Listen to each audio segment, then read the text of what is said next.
Hello ladies and gentlemen, and welcome back to Hobby Night. How are we all doing today? Is everybody having a good Friday afternoon? I know that I am very excited for today's stream. Hello to everybody who is lurking and just watching. Hello Havman, who's already active in chat. It's lovely to see you. You've had a rough week, huh? Well, I'm glad that you've got your weekend coming up. Hopefully it'll be a delightful one. Mine is gonna be partially filled, well, it's actually gonna be very filled with painting. Sorry. No, it's good, it's good. I'm very excited because not only do I have what I'm assembling here that I get to start painting at another point, like later this weekend / into the next week, which I'll probably be sharing with you guys. But on top of that, tomorrow I'll have Shay over and we're gonna be painting some Warhammer miniatures. So I'm very hyped for that as well. Hello, Matthew. Hello, Red Hood. It is lovely to see you guys in chat. Hello, Craig. How are you doing? Your PlayStation died today because of the thunderstorm? Oh no. That sucks. I'm so sorry.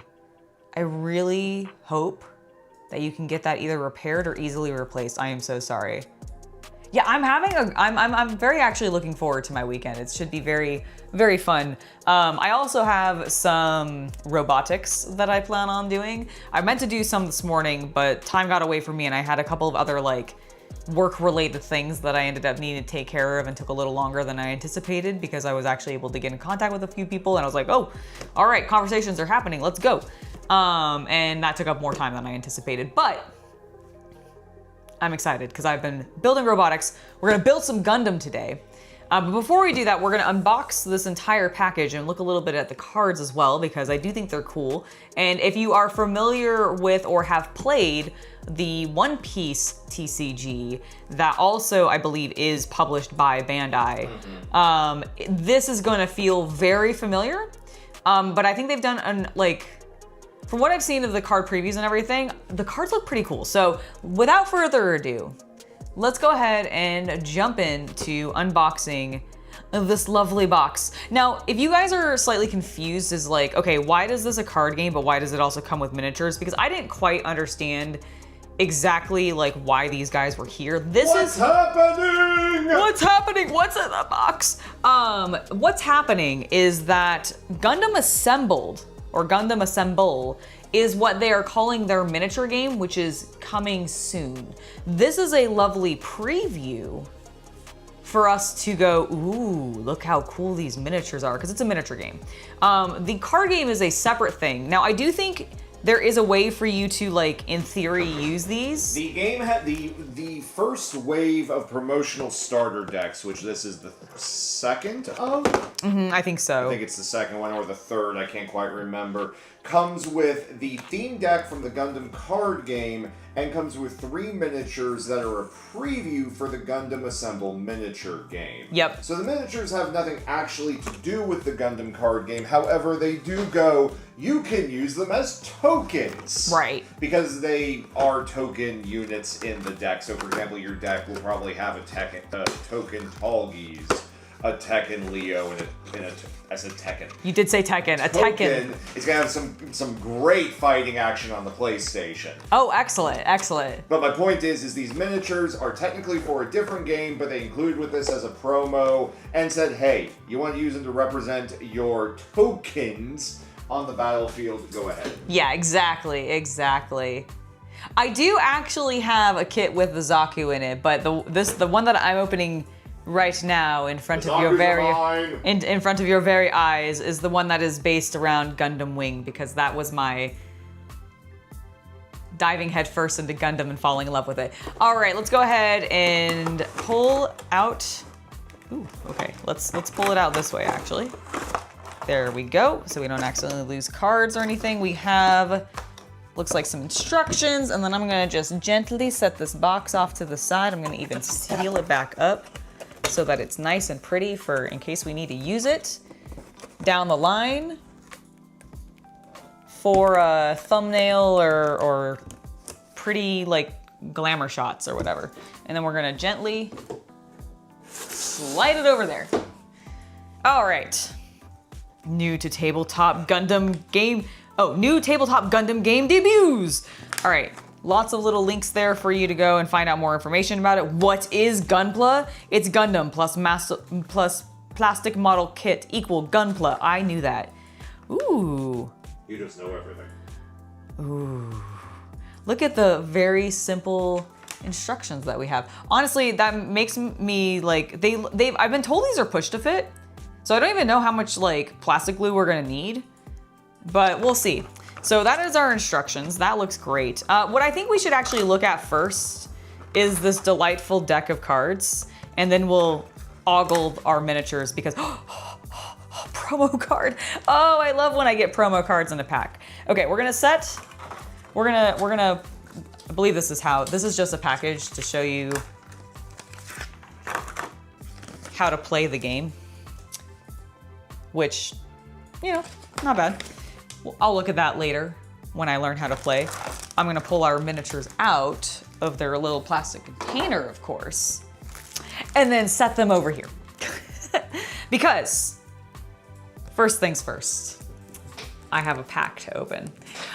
I love opening packs of cards. All right, let's see what we got. Well, let's see what we get. Oh, that's right. You said you did mention that you had inventory this week. Gundam Wing introduced you to the wonders of anime. Heck yeah, Toonami! Woo! How many of you guys in chat are Toonami kids? Because I definitely was. I peeked! Ah, it's Hiro! Nice. Yay! Hold on. Good for you. Let me zoom in. I'm glad that happened. Ah! It's my boy. It's my baby boy. Look at him. He's hollow and Your shiny. Charlie Sheen wannabe. My Charlie Sheen wannabe. Oh my goodness. Look at him. He's actually really cool. I actually really like this. I like the way that he is matte and then his background is the hollow. So that when he's reflective, he's kind of just like there chilling, being badass. I'm in the flames. Speaking of Hiro, my gosh, Hiro Yui. I really kind of hope that they do like a remake of Gundam Wing. If you guys saw the recent like trailer, or like, it's not even really a trailer, it's more an updated opening. Yeah, it's an updated opening with some like beautiful animation with a bunch of characters in it that you're like, oh my god, I can't believe they're showing them, like actual Hiro Yui, like not Hiro Yui as we know him. Wu Fei's wife.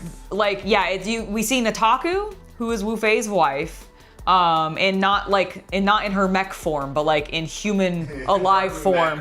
Yeah, in her mech form, in her. She died in a Tallgeese. I know she died in a Tallgeese, but like he calls Nataku, like he calls Shenrong Nataku. So one of them he calls after his father, right? And the other one's his wife. Is that what it is? Is that who Shenlong is? I believe it is. Or Shenrong, or whatever it is. He names after his father, and then the other he named after his wife, or vice versa. I don't remember the order. Okay, well, regardless, it was wild to see some of these people in this trailer. Yeah, no, the 30-year trailer was sick, and I really hope they do like a remake or something of it, because I would love for it to be a bit more cohesive. Like, it did have two directors working on it who decided one of them was like, I don't like what the narrative of the first director was kind of going, so I'm gonna shift it a little bit and do these things. And I would love to see a little bit more of a cohesive, thought out plot line. Very cool. Very cool that I swear I got vacuumed all of you up.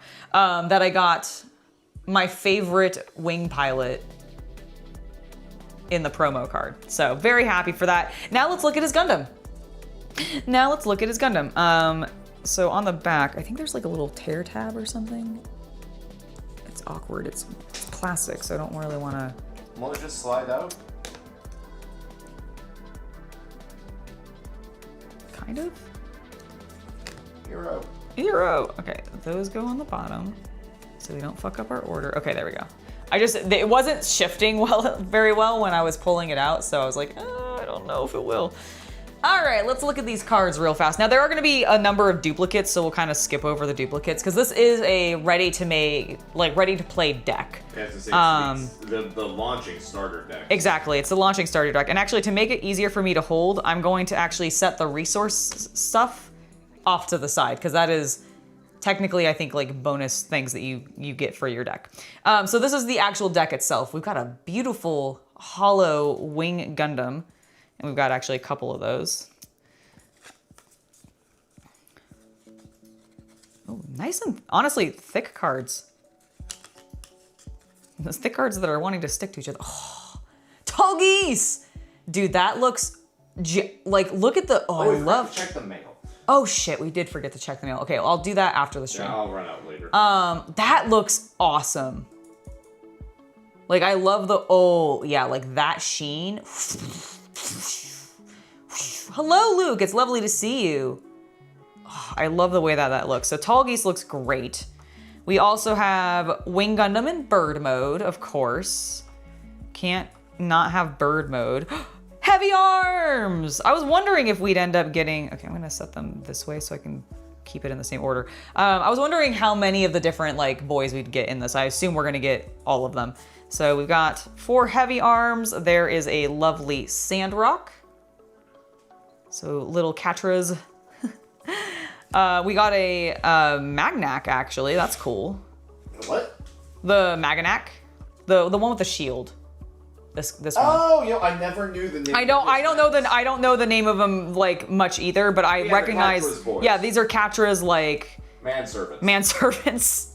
That's mechs. literally what they're called. I think they are too. Then we've got our Leo. This is going to be one of the mechs that we're going to build today. We should also have a Ares, which we're not building today, but that does look badass. We got the Targos, or Tragos, sorry, Tragos. Oh, another of theirs. Yeah, one of theirs again. This is another of Catras. Yeah, Catra's desert mechs are a big blind spot for me. Yeah, no, I'm not familiar with their names. I just know that they're his boys' stuff. And then we've got several heroes. Zex Marquis. Sex Marquis. Sex Marquis. Okay, so I used to talk to my parents, and by talk to, I mean talk at my parents about Gundam Wing. And the only time my mom actually really responded to like beyond just the, standard, like, oh, that's really cool, sweetie. And then like maybe like occasionally asking like very basic questions to keep the conversation going. But like the time I got like the most reaction out of her was when I started talking about Zex Marquis, but she definitely heard it as Sex Marquis. And she was like, whoa, what? And I was like, what? Zex Marquis. And I don't think I like enunciated it that well. So she was like, are you saying sex? And I was like, no, Zex with a Z and a CH. Like and number 6 in German. Yeah, yes, this is Wing's Char. We all know that. But he's wonderful. And I actually really like, oh, look at Troa. I actually really like Zex. I actually really like that. That's cool. I was really worried when they announced this that they were just gonna use like shitty, like screenshots from like the actual anime and not get good quality ones or like update them in any way. But they actually drew new art for this, and I love that. Like, look at Catra. He's beautiful playing his little violin. I find it interesting that we got Catra, Troa, Hero, and then Zex. But we avoided Wu Fei and Duo. Why the fuck are we not getting any Duo? We got plenty of Catra's boys, but no Duo. Siege Ploy, so this is our, like some of like our burst cards. We've got the Institute.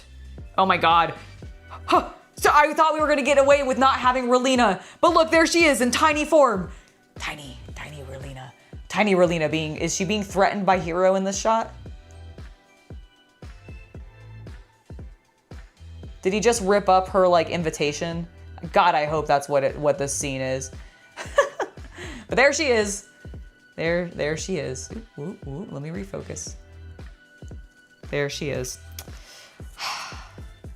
And then the Corsac base. I think this might be Catra's base.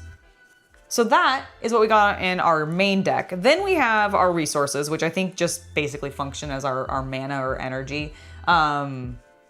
If you have played the One Piece game, I believe these are essentially Dawn. I did watch Gundam Wing. I've watched all of Gundam Wing.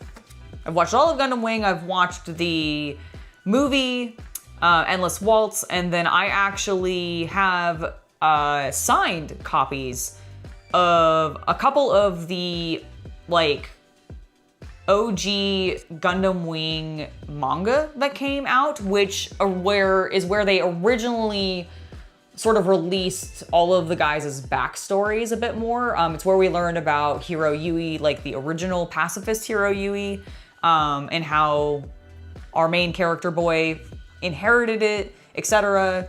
Yeah, no Duo, no Death Scythe, no Wu Fei, no Nataku. Very interesting. I assume they'll be in other decks like down the line, but I am a little surprised. Although to be fair, I mean it doesn't quite make sense. Like Wu Fei and Hiro don't hang out very often. Like they're together sometimes, but they're not like really hanging out as friends very often, I don't think. Not that I remember, at least. It's been a while since I've watched it. Like, not a super long while. I actually watched it like a year ago or something. But, because I rewatched it. But, like, I want to say they don't really hang out much. However, Catra, Troa, and Hiro do hang out. Mostly because Wu Fei doesn't hang out with any of them. He's kind of, like, piecing out. If Hiro isn't piecing out, it's definitely Wu Fei piecing out. You start out with Gundam 0079. That's fair. 79 was a very good, I like that one. I like 8th MS Team actually is one of my favorites. And I've watched some of OG. I've actually not seen all of the original Gundam, and I've definitely watched the like compilation like movie that summarizes like the first half of it or something like that. You know what I mean? But so we got X base, X resource, and these are our tokens, which I think these are technically where the game is like, this is where you can use the miniatures in this if you want to. So we have the Leo, we have the Tallgeese, and technically, so it's interesting because this deck doesn't have Space Leo in it, but we definitely have a Space Leo miniature. So we'll get to look at that in a moment. Let me just go ahead and get this deck back together. We do have some tokens, which are on a nice, like, pretty thick cardstock actually. So they should be decently durable if you're wanting to pick up the starter deck for the Gundam card game. I'm so glad that I got that. I can swap one of my basic heroes for this fancy hero. Replace him. And then I have shiny. Oh, the shiny, yes. Okay, I'm gonna set these off to the side. Stop being a little gremlin.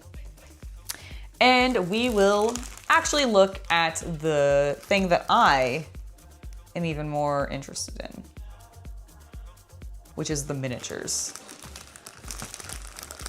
The Sega Dreamcast game Gundam Side Stories was awesome growing up with Gundam Federation and Zeon on PS2. You know, I think I vaguely recall that. I definitely had on my PlayStation 2 because I was buying pretty much anything Gundam I could get my hands on, even if I didn't understand it.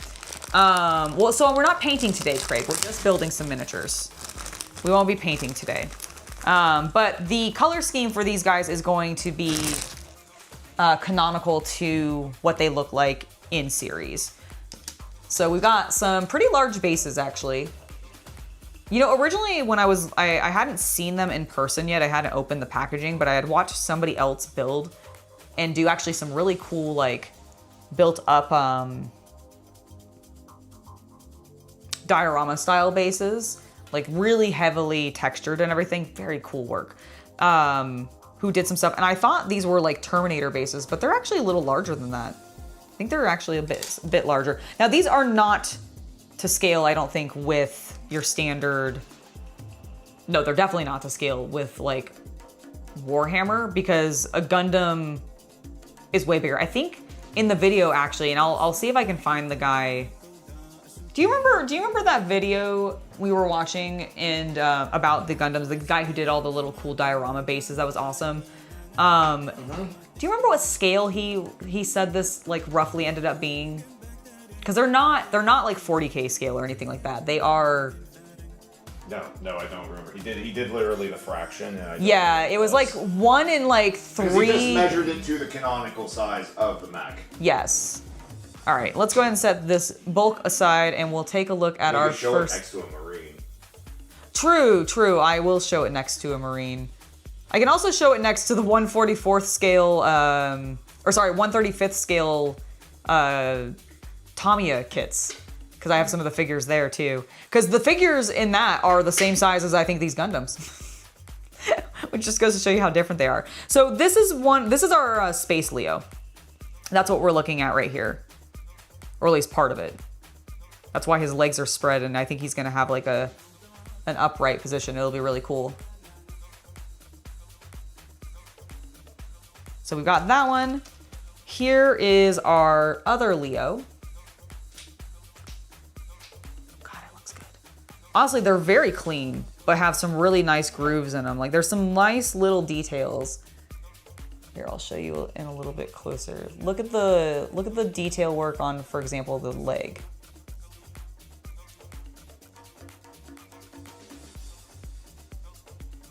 Like that's got some nice deep recesses, some good detail work. I approve. All right, but the piece de resistance is, here, let me zoom out a little bit more because he's such a larger sprue. Being the main event, Tallgeese. God, he's gonna be so cool to build.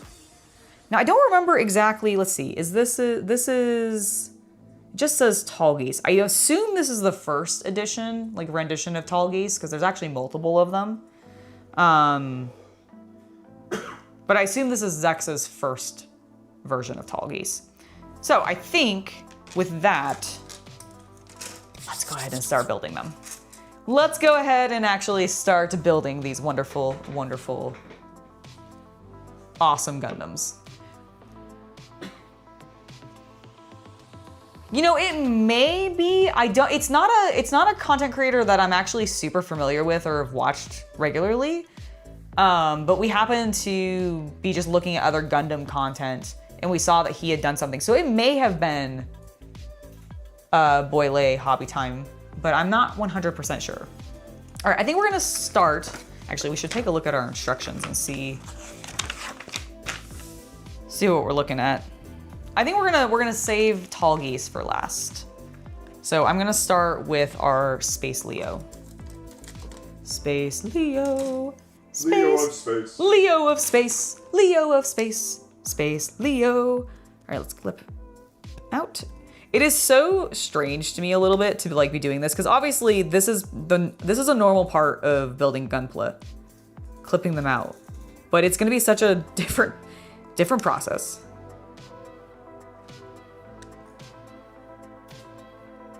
I can't wait to like I can't wait to get a wing down the line because I assume they will. I assume like. I mean, we can go to Hooters if you're that hungry.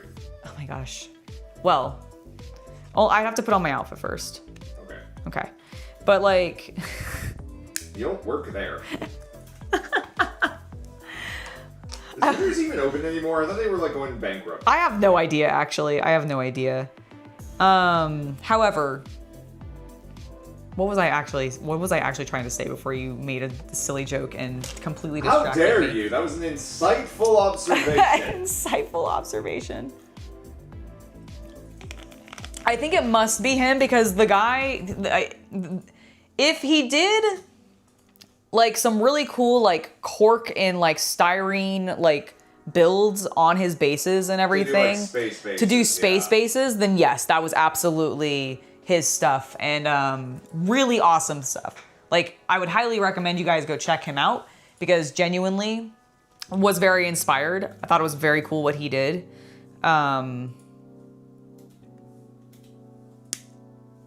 Very, very neat.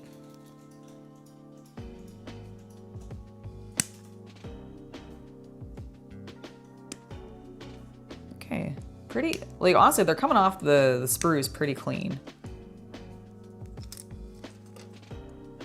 I have a little bit of cleanup to do maybe on them just to get rid of a couple of like mold lines here or there, but generally pretty good.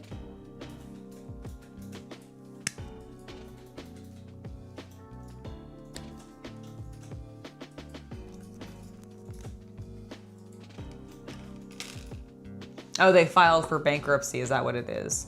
Welcome back, Matthew. Which type? The, like, reformatting type or the we're closing type? My guess is the reformatting type. Refinancing is, I think. Or sorry, the refinancing, yeah. Yeah, well, I missaid it. That would be my guess.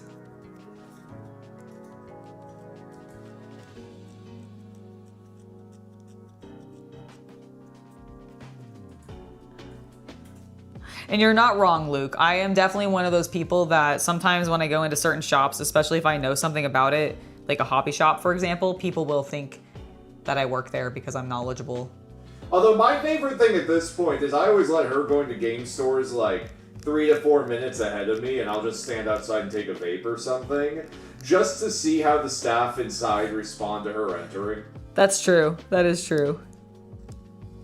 Especially depending on how she's dressed that day. That very true. All right, so that I see that. Clean that up a little bit. Depends on who's working. Like if I get like a really good or fun reaction or not. What do I use to clean up the cuts after I clip? Normally my mold line remover. Occasionally, if I find that there's like a bit of sprue or mold line that is really tightly into like a corner or like a groove, like not a groove, but like a point where two pieces of like a limb, for example, meet, like a bent elbow or something like that, then I will sometimes pull out a hobby knife to use, but generally I don't like using hobby knives because I have far too often nicked my fingers and made myself bleed on them.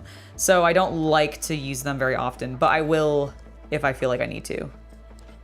Honestly, the mold lines on this are really not bad. You could probably get rid of most of them with just a very light sandpaper. Because the amount of scraping that I'm doing is very gentle. It's not even super noticeable. Like, honestly, this one on his leg is the worst that I've seen so far, but even that's not that bad.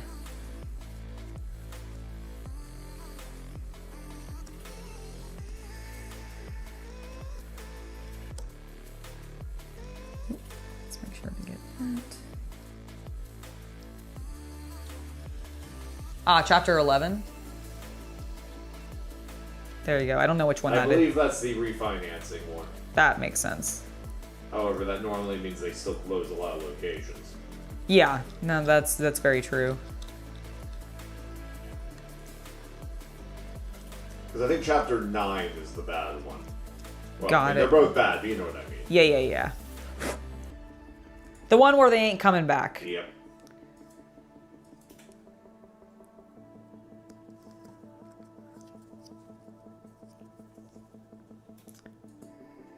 Corn approves of Angela using hobby knives. Gordon.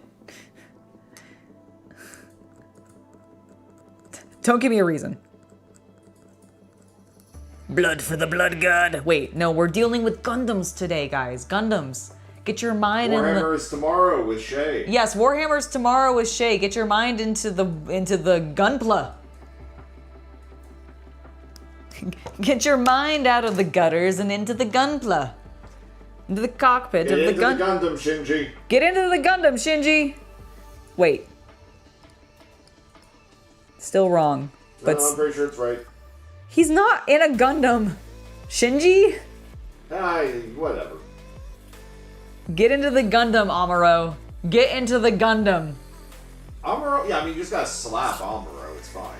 That's true. You do just have to slap Amuro. Do I have a preference on the make that would... on the make of a mold line remover? You have a preferred mold line remover maker. Oh, you know, I've never tried any other mold line removers other than the Citadel brand, so I guess I'm technically biased towards Citadels. But not because I, like... You haven't tested any others. Yeah, I, like, literally haven't used any others because the one that I've always used has just worked for me and I haven't had a need to replace it. Because I have like 2 of them, so there's like I really have no need to replace it. So yeah, I don't think I have a preference but I've never tried any others than Citadel, so I guess I have to say that.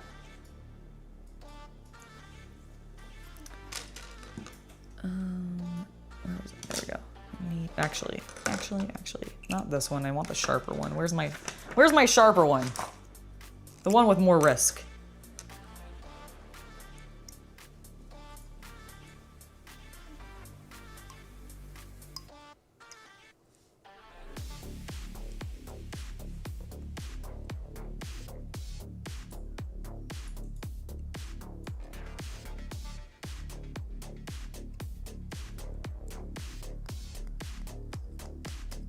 There we go. That's cleaned up. Is there anything on the inside that I need to get? Oh, yes. Oh, yes. I'm really glad we looked there. He made it easy for me to get to that little spot because he's got such spread open thighs. You've never... You've never watched Gundam? That's fair. I mean, if you're not a giant robot fan, it may not be for you. I feel like that's a little bit of a prerequisite.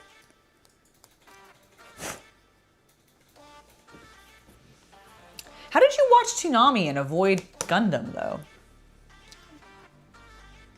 Between, like, Wing, G Gundam, Original Gundam, 8th MS Team, like, they were playing Gundam all the time. 8th MS Team was Adult Swim. Oh, was that Adult Swim? Yeah. Oh. They didn't show that one during the day. Oh, okay. I forgot. I didn't remember watching it at night. I guess I should have, but I didn't. I mean, maybe they aired it at some point during the day, but it was definitely a nighttime show when I saw it. No, I 100% believe you. Like, and it would make sense. It is more of a, like, gritty, like, war style anime rather than, like... Not to say that Original Gundam or, like, other Gundams aren't war anime, No, but, like... I do think part of the issue they had, and this was why they started Adult Swim, was that there was, like, some issues with, like, advertisers during the day didn't want to be on, like, the adulty cartoons, right? Yeah. But at the same time, they also weren't really willing to pay to be on the nighttime. Like, there was not stuff... Nobody wanted to be on the kids' network at night. Right. So they had this big gaping hole where advertisers just didn't want to buy time. Mm-hmm. And that's one of the reasons why Turner, who at the time were running Cartoon Network, business-wise approved Adult Swim and all the anime and such, is they were just trying to get some way to get some, like, valuable eyes in to bring in more valuable commercials than, like, the terrible nighttime commercials of our youth. Oh, I hadn't realized that Ted Turner was a... I mean, maybe it wasn't Ted specifically, No, but... Ted was past 5. Okay, but I didn't realize that it was the... Yeah, Cartoon Network was a Turner company. I didn't realize that. That's why the Adult Swim Studios was out of Atlanta, Georgia. Oh, that does make sense. That does track. Just had not put that together at all. Yeah, because no one really wanted to be on, like, nobody wanted to pay to be on the commercials on, like, a Bugs Bunny cartoon at 2 a.m. Yeah, that makes sense. Right? Because you know kids aren't actually watching it. Yep. And so they ended up doing the adult cartoon thing because they knew then they could get commercials for, like, the college audience. Yeah, and actually, like, have it do something for them. Exactly. That makes sense. Okay. Let's do a quick dry fit.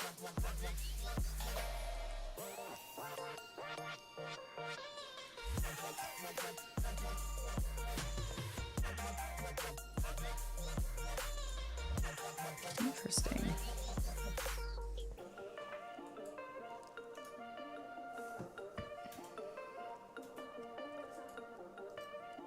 Wow, that's cool. All right, Games Workshop, take notes. Look how seamless that went in there. Oh, the hip joint? Yeah, like, I actually can't get it back out. Impressive. Oh, no, okay, I got it. So yeah, look, turn around for a sec. Turn around. I am here. All right, so it's just got this like Peg. this slot, Yeah. right? Seamless, really nicely in there. Yep. Like, Yep. can't like not flying off much. So that's honestly great. And once you put paint on it, it'll stick. Yeah, I was gonna say it'll be really like just on there, so that's cool.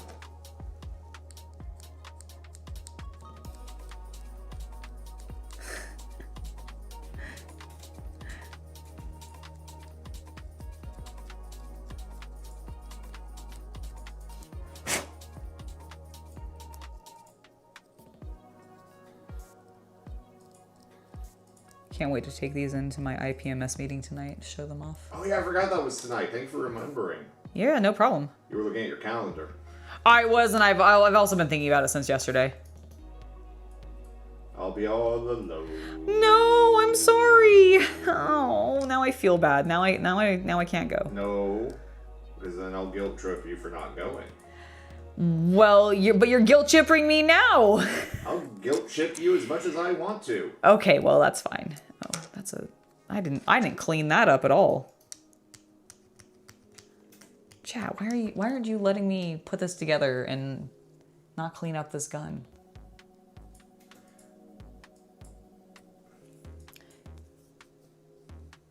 Would be interesting for a good 40k rule for Gundam.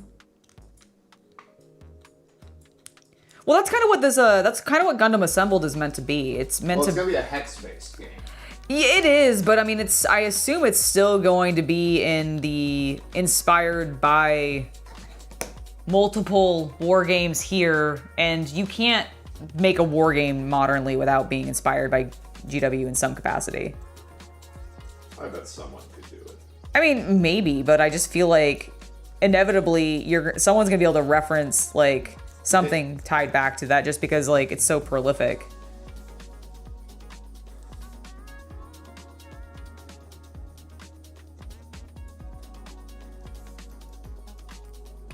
That feels pretty smooth now.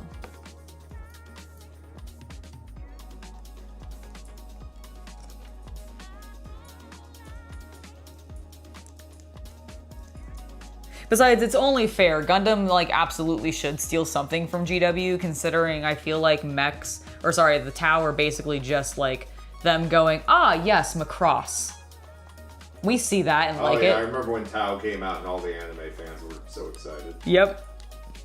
I mean, I assume that's partially what inspired them. Yep.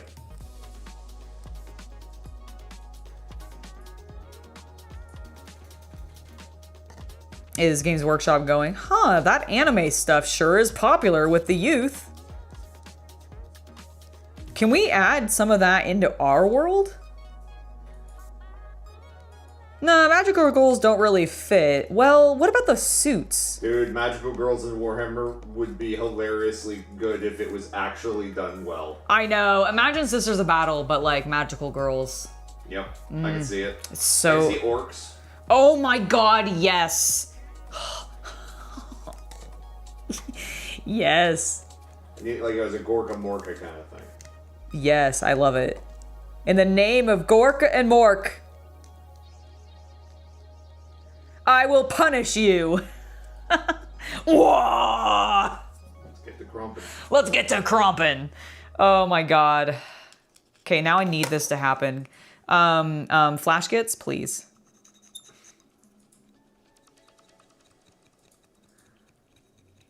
Please make me a parody. Yeah, new episode, that should be coming soon. I was about to ask, like, is Yeah, they did an update a couple weeks ago, and I think they said it was gonna be in October, but don't quote me on that. Okay, cool. I've been by October, that's why I'm like, don't quote me. It's been a while since I watched the update. That makes sense. That makes sense.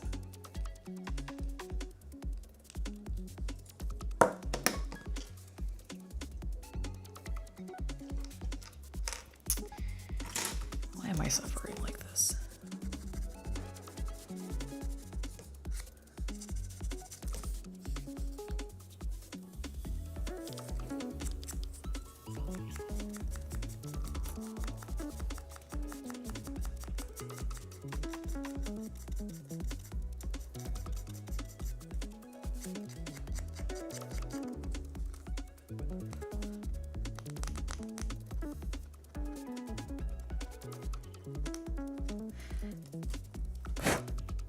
Yeah, no, it would be really nice if GW would sort of take a look at what some other people are doing and maybe make their kits nicer, a little easier to put together. But yeah, like I do like how well these actually fit together. It's very, very convenient.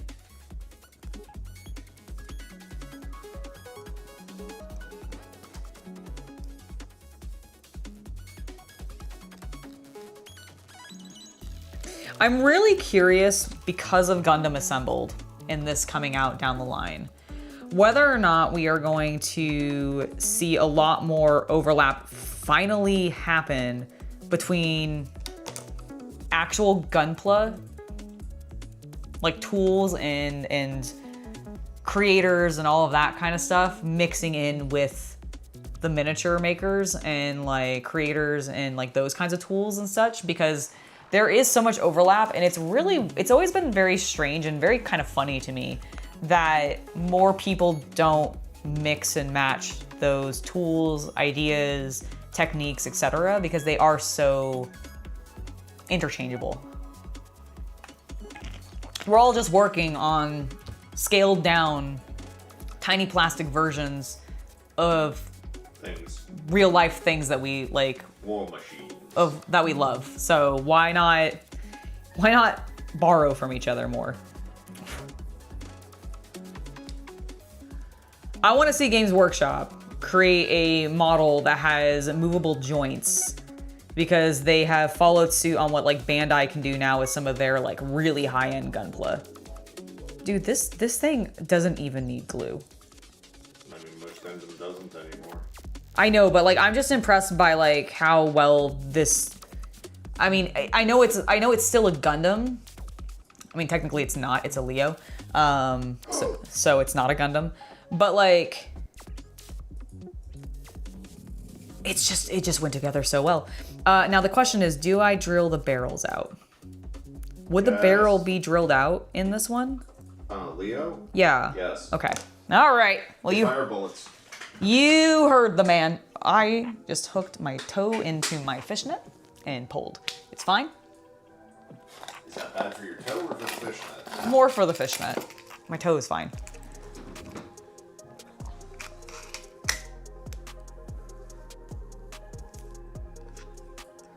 All right, well, let's take this arm back off then.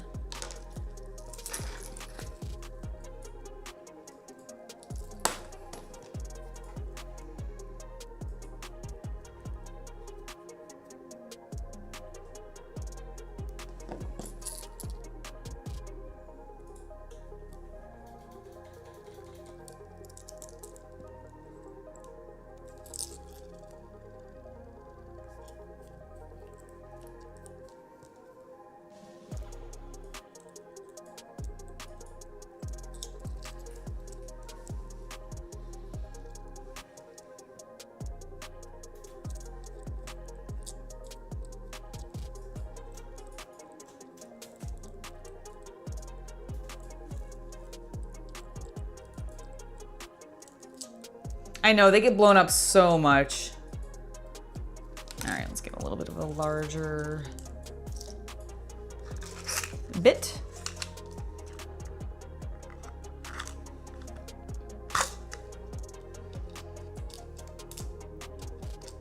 And then we're gonna, oh my God, fling them around.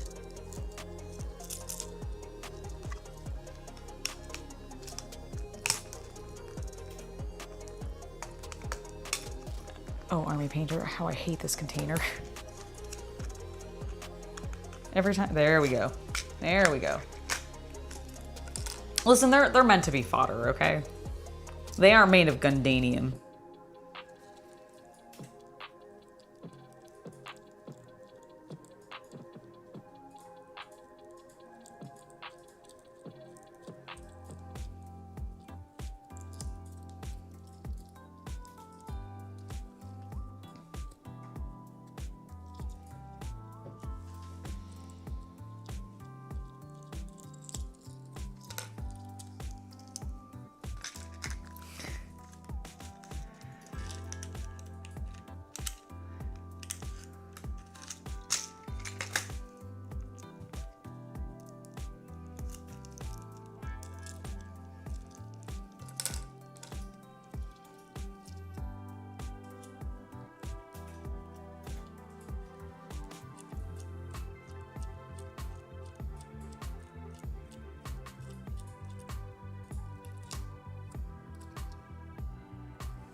There.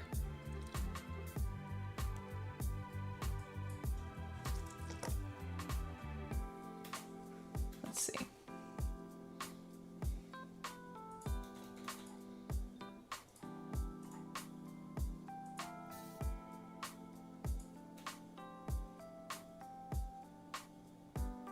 Lovely.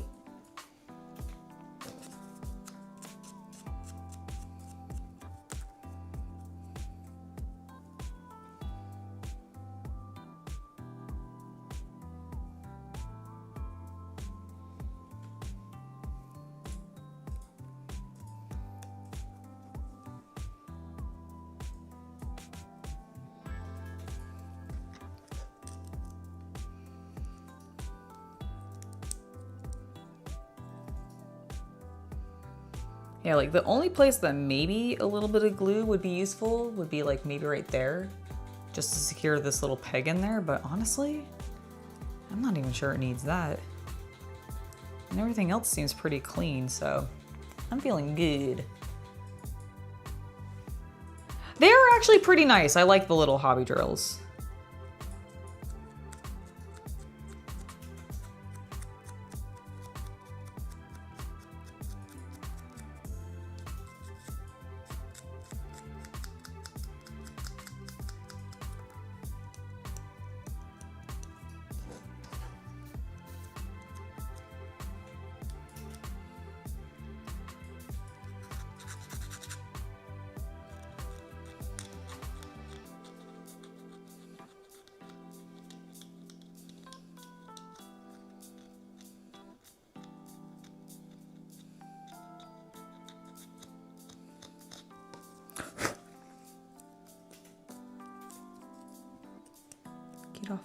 Get off there. There, looks pretty clean.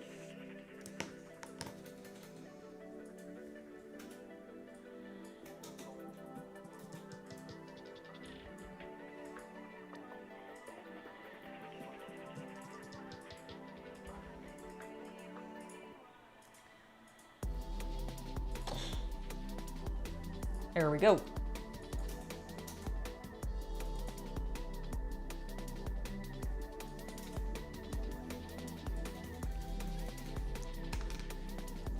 Now, he doesn't seem to have a peg or anything to stand.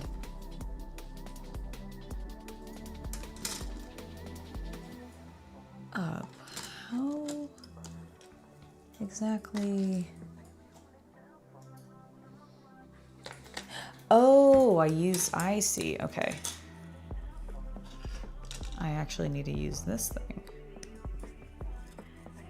I guess I was looking for like something clear plastic. I kind of like that they just made it black. It also kind of implies that maybe Bandai doesn't expect you to paint or do anything to your bases. Now you said it was on a hex grid, right? So when we get when the main game comes out, do you know if it's gonna be different bases than what we're getting in this? Based on the photos, yes. Okay.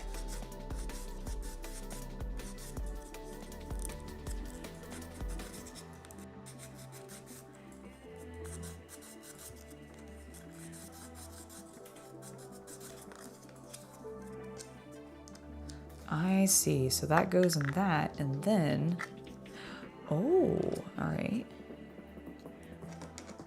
How well does this work? Oh my God, that is the best. Games Workshop, take some goddamn notes. Dang. Oh my gosh, that is so, how? Okay, so what I thought was happening at first was just that, cause you see how there's like a little hole?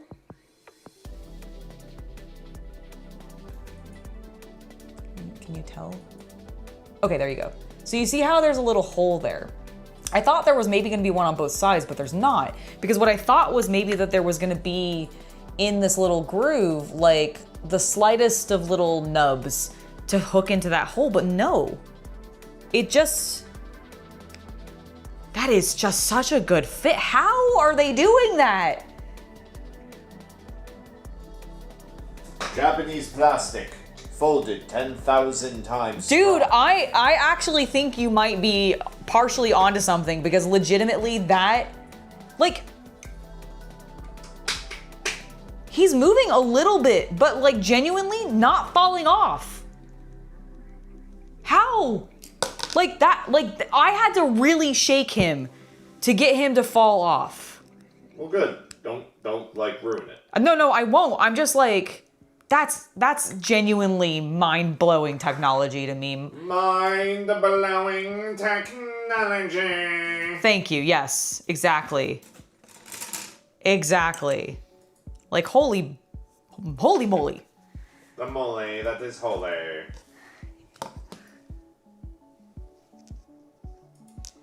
Praise be the mole. Praise be the mole. For its holiness.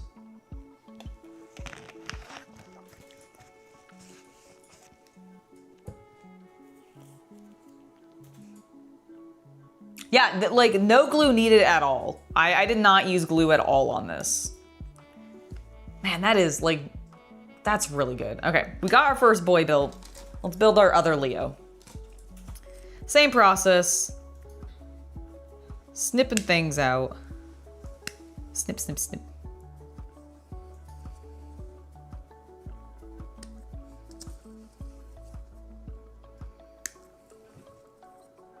Yeah, I genuinely, like, just that first build has made me go, man, I really can't wait for them to make more of these.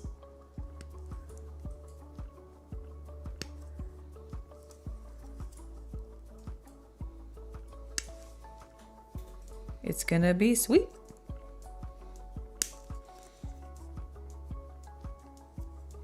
Do you smell something?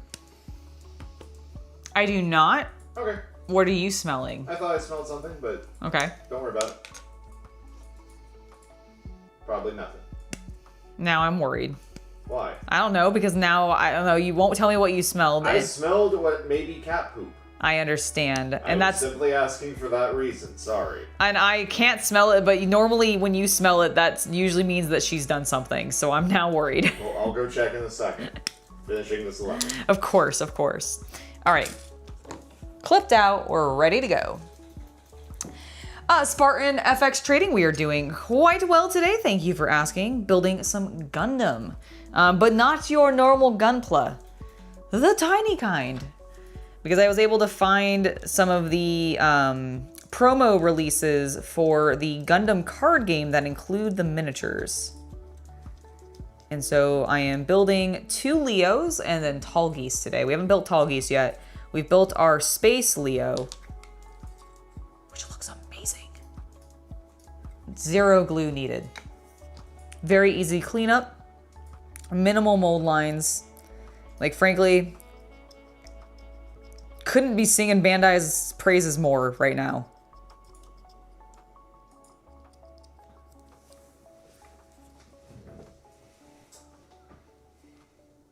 Because at least in this initial jump into it, I'm like, heck yeah, I'm loving what I'm feeling. I'm loving what I'm looking at.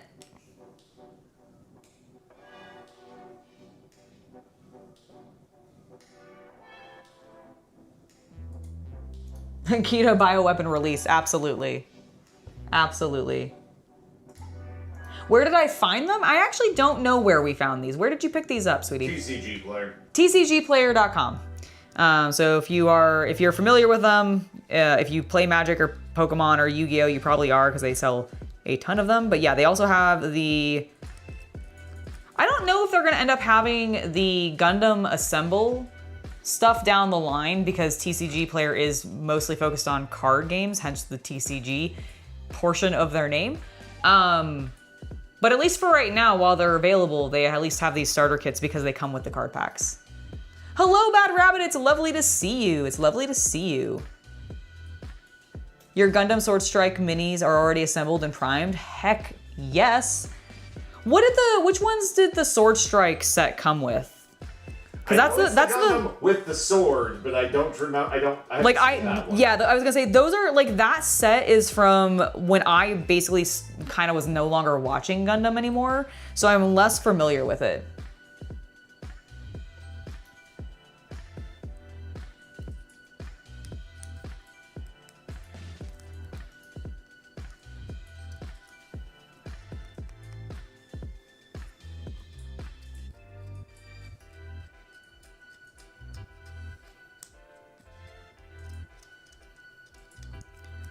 There we go.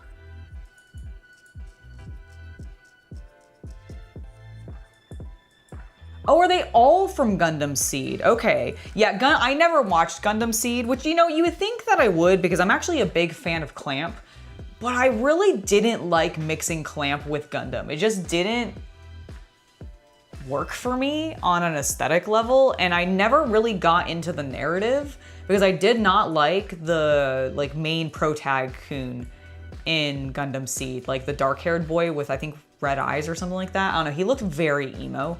And I just was not having it. You weren't digging his vibe? I wasn't digging his vibe, so I never got into that one.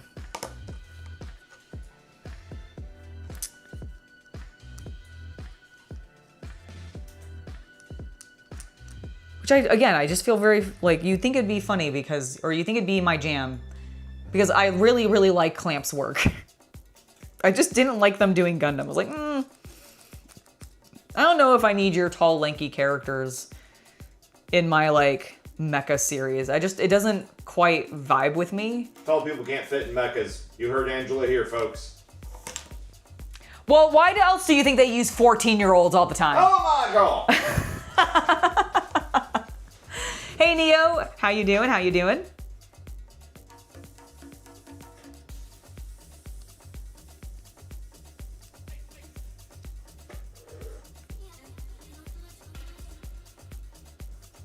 I hope they eventually do one that has the Witches of Mercury stuff in it. I really like the Gundams in that. It might be part of the starter. I have no idea. There are so many options. Like, they could do so many starter sets for the Gundam Assembled game. Or Gundam Assemble. I keep calling it Assembled. Yeah, I know. It's an English name. But it's Gundam Assemble. Because they're assembling like the Avengers. That's what I need to remind myself, is like they're assembling like the Avengers.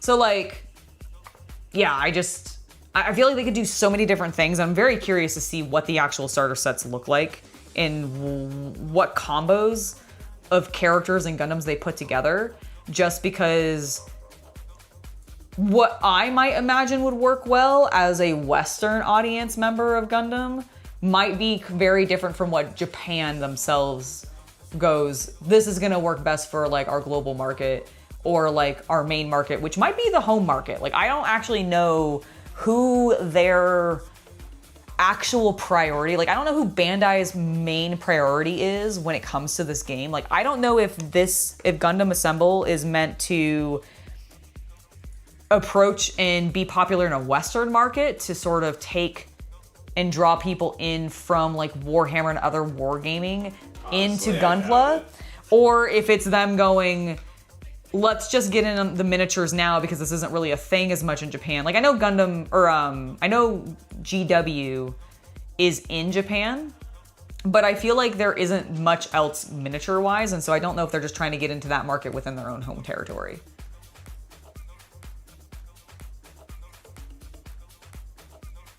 Oh, absolutely. No, it is a very good design.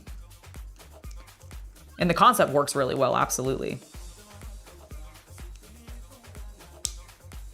I was so hyped when I saw like the initial trailers for this stuff. I was like, oh, that's so cool.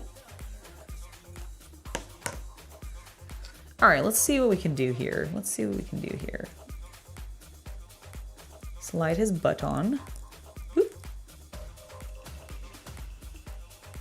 Yeah, it's pretty clean. Doesn't even feel like it needs glue to like hold it together.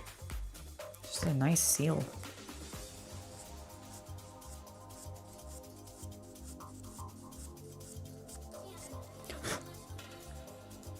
Hello, Robert. How are you doing? Having a good day so far?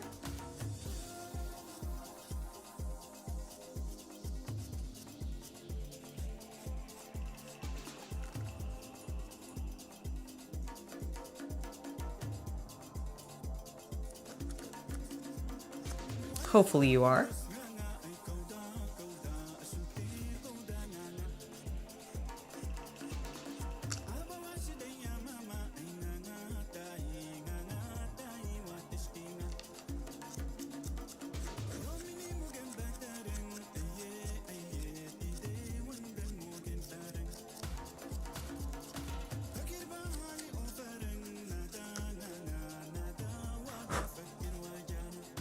There we go. All right, I like that. Let's go ahead and slide. This one also shoots bullets, right? Both Leos would have guns that shoot. Yes. Okay. Does Tallgeese have a gun that shoots bullets? He has a laser gun, but it still has a barrel. It still has a barrel. Okay, cool. Noted.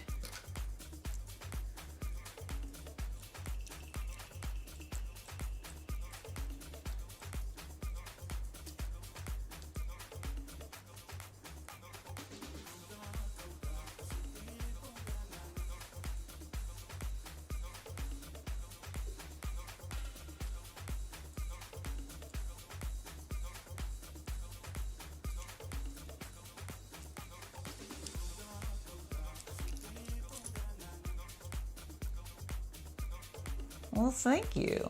I will. Let's refocus that a little bit.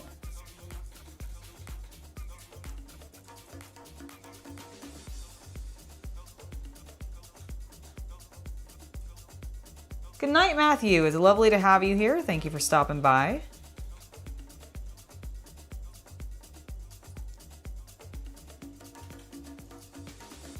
Original Tallgeese was a heavy cannon. Got it.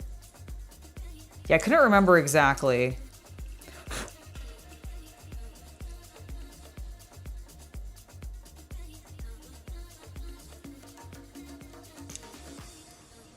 All right, I think that works for us.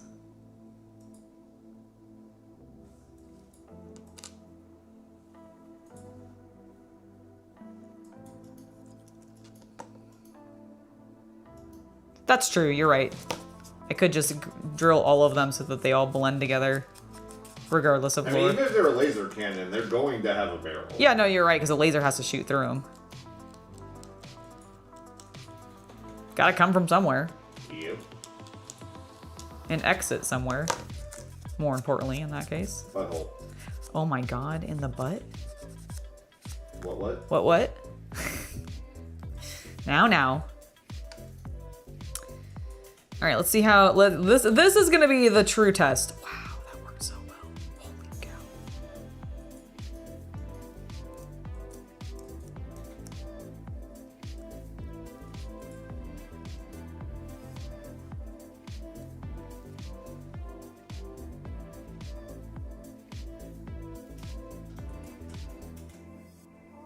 Kinda wild.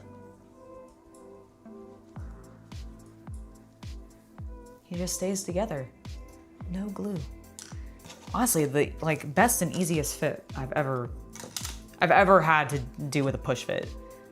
And I was not even one of those people that was super butthurt at GW when they introduced their push fit models. I was like, okay, I'm okay with potentially faster and easier build. I don't kit bash very often, so the singularity of their pose and the limitations that does to a kit bashing community wasn't really specifically impacting my personal experience. And so I was like, I don't hate this as somebody who wants it to be really easy for as many people as possible to get into nerdy hobbies like this. So it worked for me, but Bandai's doing it way freaking better.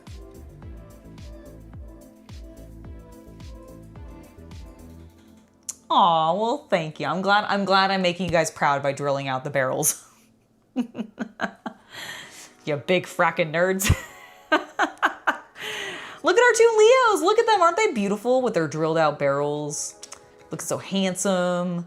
One's in space. He's floating. Now he's really floating.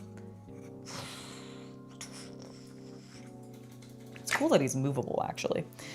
All right, well, with those two complete, and these sprues are a really good size to sort of overlap and create some dry brushing fodder for me. I do want to do that. I just need to go to my hardware store and see if I can just get some masonite. That's what I need to do. I am loving the Gundam minis, Robert. Absolutely loving them.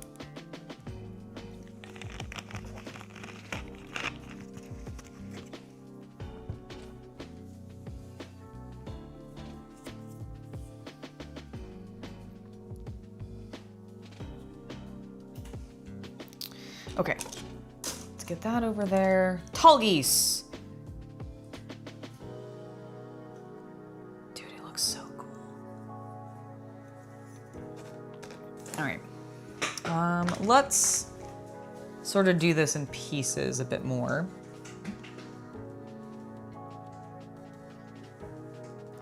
Find parts, cut out cleanly, assemble, finish. I mean, it is, like, I do love that they're like, well, all you need is nippers, which are sold separately. I love that they're called nippers, by the way. I have always, in the US, heard them called clippers, but I think, like, literally everywhere else, they're called nippers, and I just love that.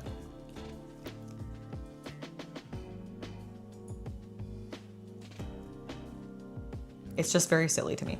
All right, let's go ahead. Let's get things started. We need this piece.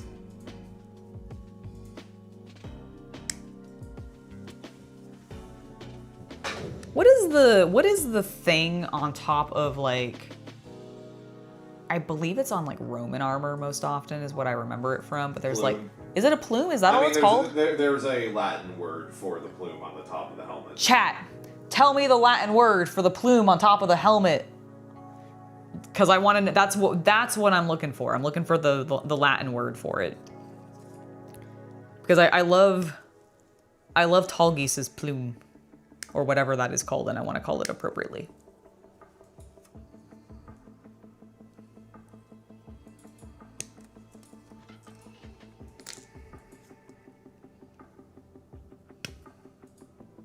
I mean, if you do replace the R's with an L, it does become something else, so that makes sense.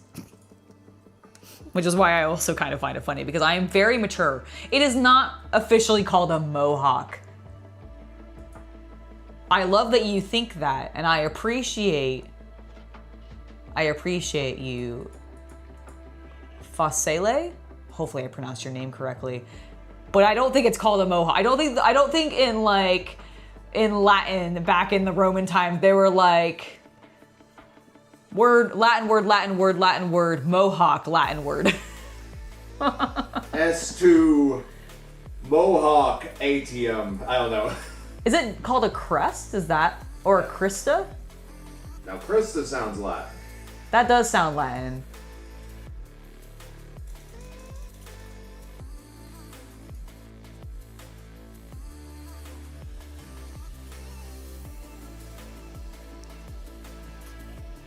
I mean, most things were inspired by D&D. Well, technically, I would say that... Most things. The Bible. Yes, the Bible. Italian food. The invention of socks. And pocket knives. All inspired by D&D. Okay. Wow. If you had been reading chat, what I just said... I would never read chat over your shoulder. That would be rude and irresponsible of me. Then you would know that what I just said had context. Rather... And you know what? If you hadn't been reading chat, you would know everything I said doesn't. Whoa! What? Yeah, I know. Holy shit. Yep. My gosh. Wild. And crazy. And crazy. You poor son of a bitch.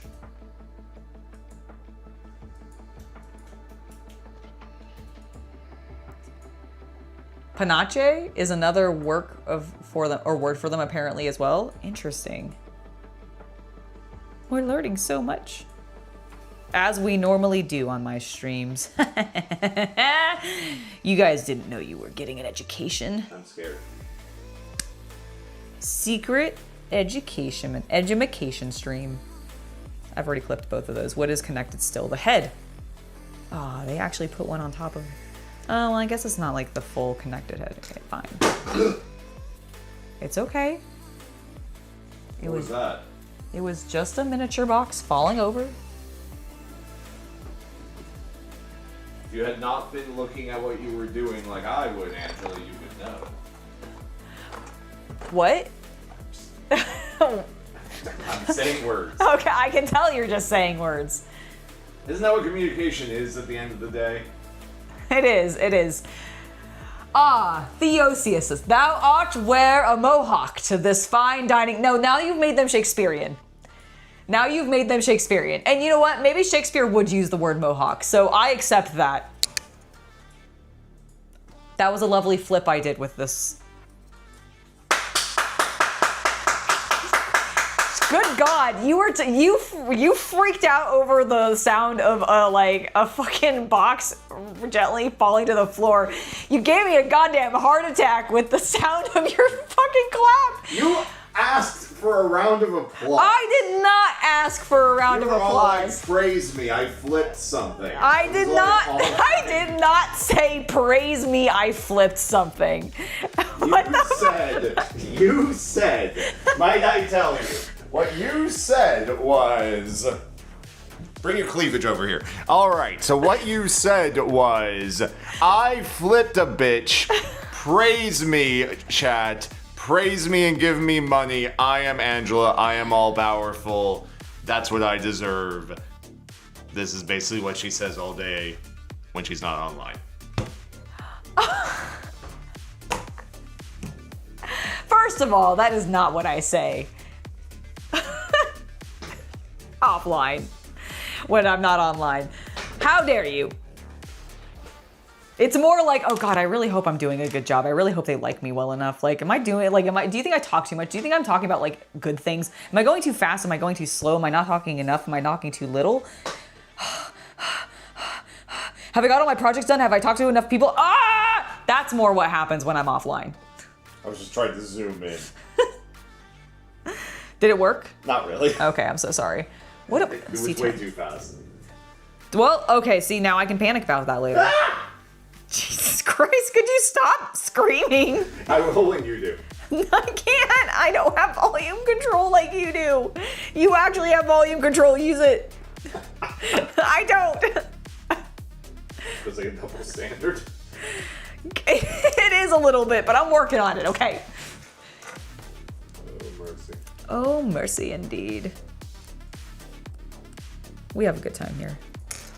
All right, I have some cleanup to do on this lad. He does have some old lines that I don't think he's supposed to. Well, I don't know. Like, are these supposed to be there? They're pretty bold. Ooh. Yeah, make sure you're not getting rid of his panel lines. I think that is a panel line. I think that other line is not a panel line. So there's like two lines. There's one that like goes further down past like some of the more like little divots things that like are normally indicators of panel line because there's little like bent grooves. But then there's like I think those are. I mean, you can also look at the miniature in the photo. It shows the groove. Okay. So I'm just gonna leave it. If it shows it, then yeah. Yeah, like it show like there's definitely a line on the side of his leg. Then leave it. And it's bolder than the other ones that I've cleaned up on some of the other guys, so.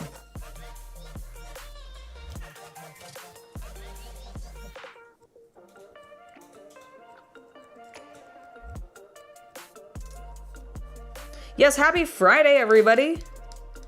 Does anybody have any fun plans for the weekend? You guys got anything exciting happening? You just chilling? That is exciting. Being able to just chill is also very cool.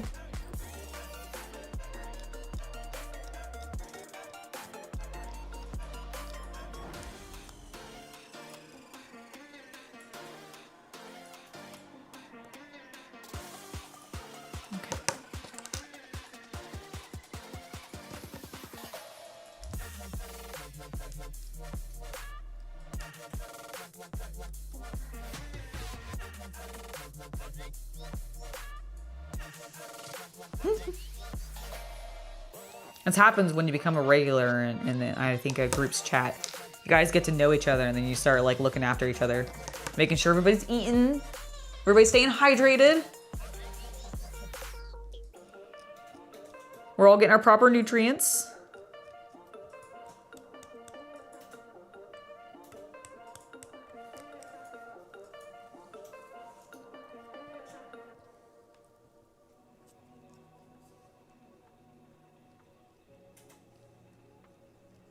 You do not like where they put that connection point.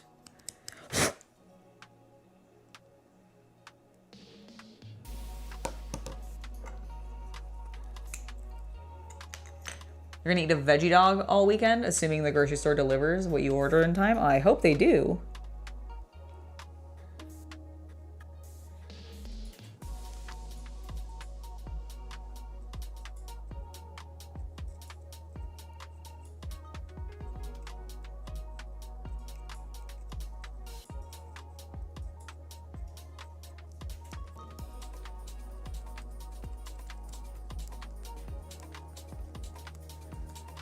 That feels better.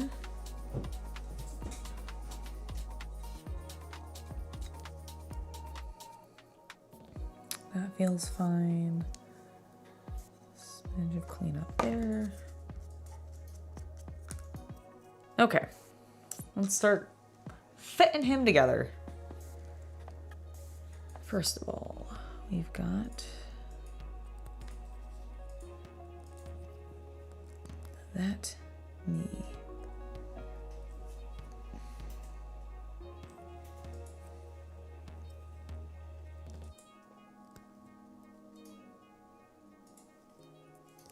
Actually, let me clean that up a little bit.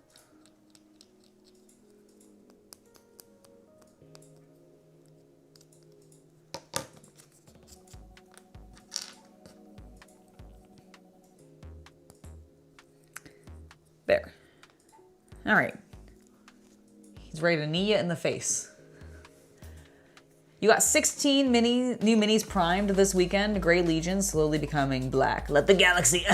oh, wait, we're wrong universe again. No, it's fine. Let the galaxy burn. Excellent. How are you going for the classic, like the really classic Black Legion look? So just like black with gold trim?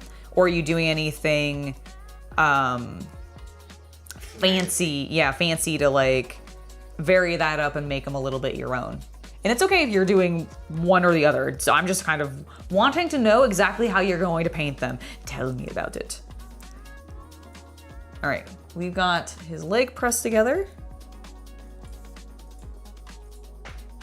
Looks good. He's got his knee up, he's jumping. Got really long legs. Really long legs.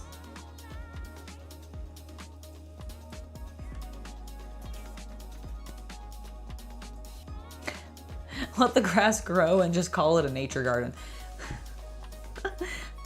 And that's one way to make an excuse to not mow your lawn, I suppose. It's a preserve. It's a preserve. I am doing a grass experiment. Listen, we live in California, you might be able to pull it off. I mean, right? It's entirely possible. Okay.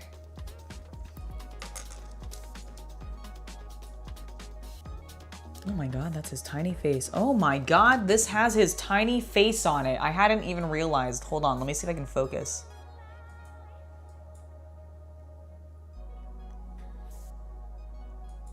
Look, it's his tiny little face. Wow.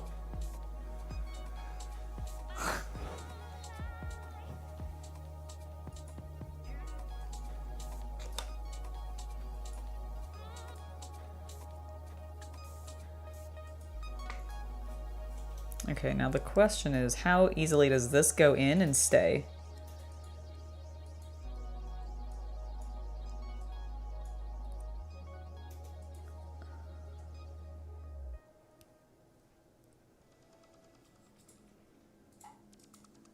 Okay, this is the one spot where I think I actually might want a little bit of glue just to help.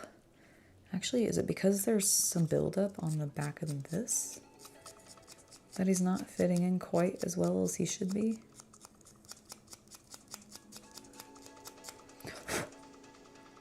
Okay. Now let's see.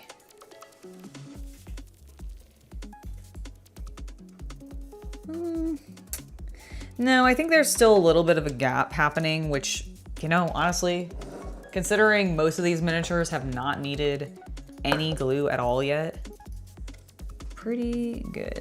Now, the question is this Tamiya extra thin cement going to work?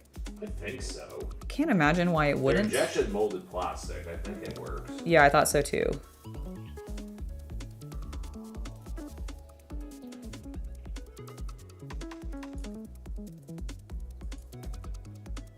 Okay.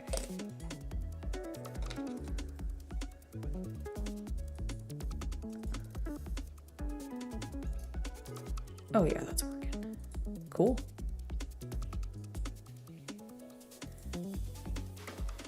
And honestly, that glue was only used because there was like the tiniest of gaps that I wasn't sure was gonna be filled in with primer with that connection point. I guess I could, in theory, do it with this leg too, but I think this leg's gonna get covered with something because there's a big ass gap right here.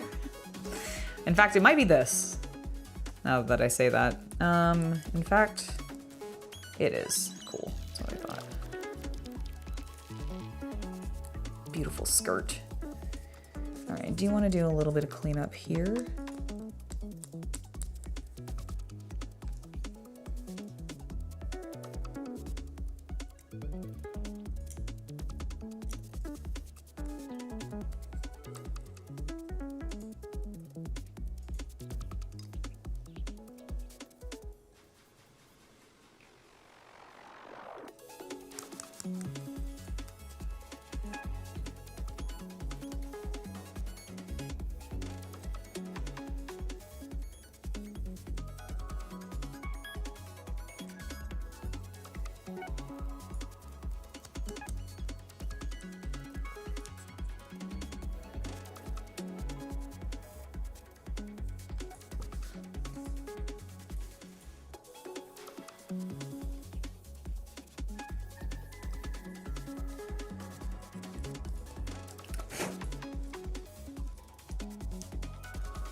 Honestly, looks pretty good other than that.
Yeah, it is really impressive how just easily these guys are going together.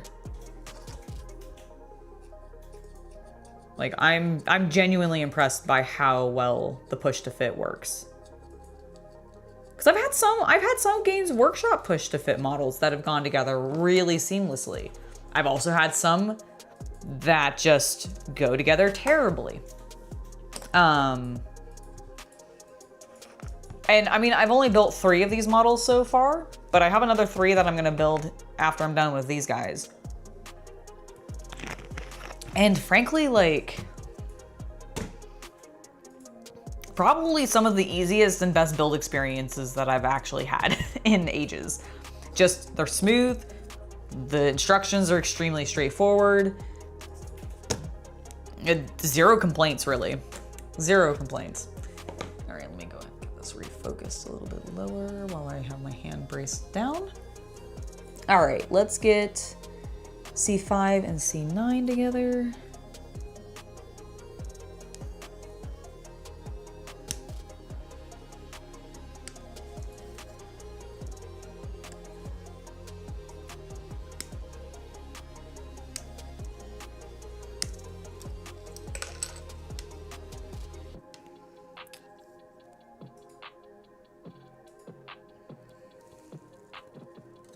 Okay, yeah, it's definitely a full sprue connection.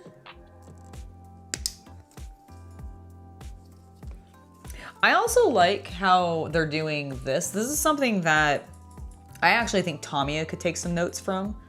So you see how this bit of sprue is not actually connected to this piece of the model, but it's kind of there so that if this were to get bumped or whatever, that it's not going to go like completely flying off. That's what I think this is. And they do this all over the place. Like there's another one here. There is another one. There was actually one or two on the Leo specifically, I remember, because I'm not seeing another one, but I think all these pieces that I just clipped out had it. And then I know there was definitely some on the Leo. Because I remember there being some like clips where it was just like a very smooth, yeah, like see, this is a really smooth, I didn't have to clip anything there. And I think this piece as well, potentially. So like very just interesting, and I like that. And I think that is a alternative to what Tamiya does, where they have all of, like they'll have a piece of a model. This is not a good, okay. Where's a bit of, I don't think there's anything on here that has it. You all right? Oh yeah, I'm trying to see if I have like an example of what I'm talking about. Okay, unfortunately, because this has all been clipped out, there's nothing showing it. But basically, they'll have like a little bit of like an edge of a sprue. It'll kind of look like this, about this size actually. It'll be like this little rounded thing. And it'll just be a little extra bit of flash attached to the model for stability reasons or something. I don't know if it's like a point where the injection molding came in, but like it'd be cool if they could do it the way that Gundam is doing it, where it's not actually connected. And then that way you're not having to clip an extra thing off of the model and leave another point that you're having to clean up potentially. Nitpicky little thing, but I do think it'd be kind of cool. Where is there it is. I was like, where are my mold line removers? Tis a community on this channel. Tis a good community on this channel. Nice people, but not too much BS. So I try to keep it that way. I try to keep the BS out, and when I do see people starting BS, they either get like just removed or ignored, because then generally I have found that anybody who is wanting to start something, if they're like trying to make comments about something and like get like hostilities going or something like that, just ignoring them and not engaging at all makes them go away. I mean, the average age in the chat is like 30 something. That's also true. We have a chat that is generally older.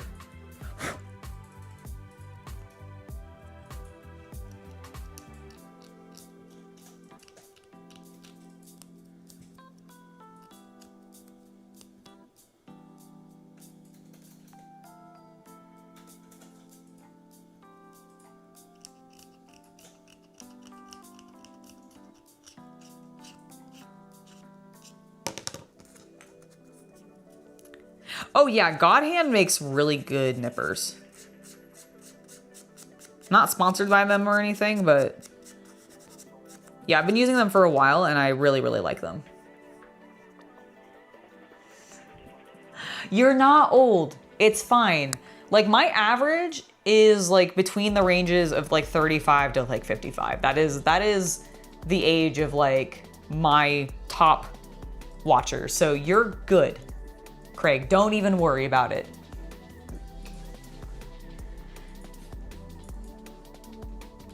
So, Bad Rabbit, these ones are specifically for a new product that hasn't released yet, which is why they look a little different from the normal Gunpla kits that you might be used to. And you're absolutely right. Like, I'm not 100% sure that it's purely to appeal to the Western market, because honestly, Gunpla appeals plenty to the Western market.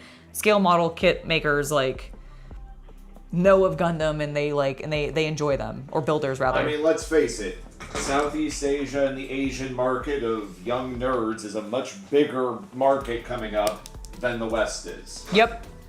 No, absolutely. And I am very curious to see how well this does, because I do think it might catch the like a Gen Z and younger like audience really, really easily. Let alone having this nostalgia for those us millennials and such. And I would say like even like what's the gen before ours? X. Some Gen Xers, because like let's face it, Gundam was around for you guys too.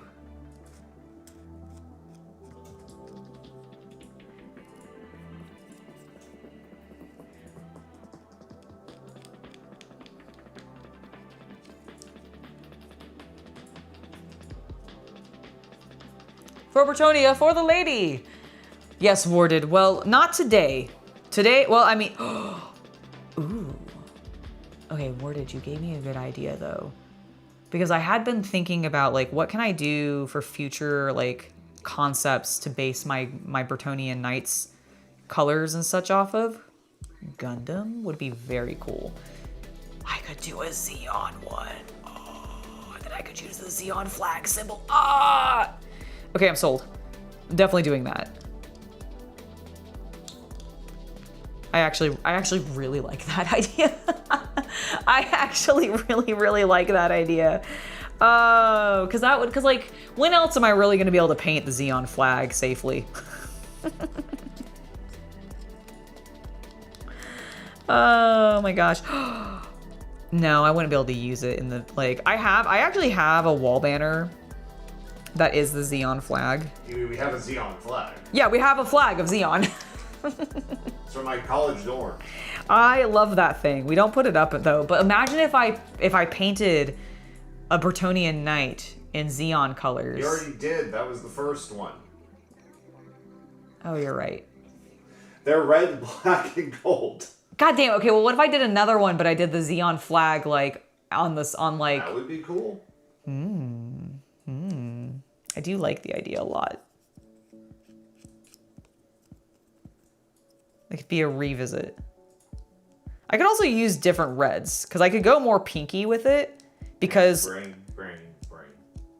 No, not that pinky. Because literally, oh. Well, I'll show it to you guys when we start working on Char's Gundam, but or mech. I feel like it's really cool that they actually have a color in their color line called Char's Pink. Unlike Games Workshop, they're willing to embrace that one of their lead characters is in a freaking pink mech, unlike the Blood Angels. Pretty sure that was because of an error in the coloring originally.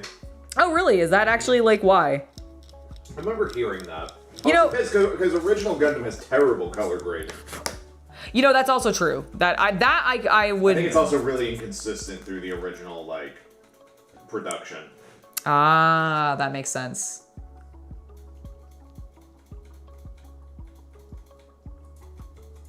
You worked for GW when you were 20?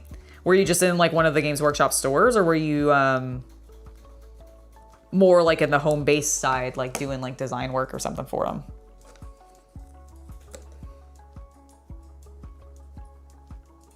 Okay, where does this go? It goes into...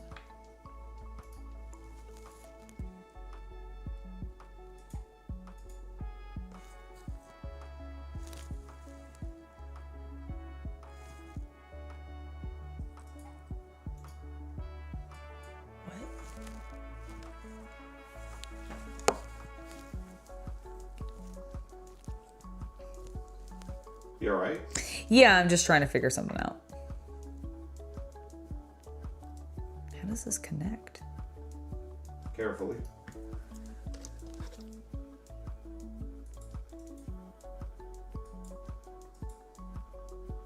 Yeah, I definitely have not clipped anything off that I shouldn't have.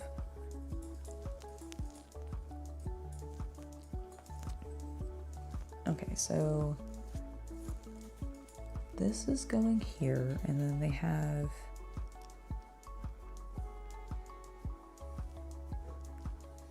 What?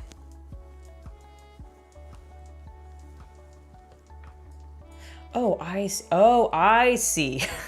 Oh my God. I'm an idiot. It's fine. I figured it out, everybody.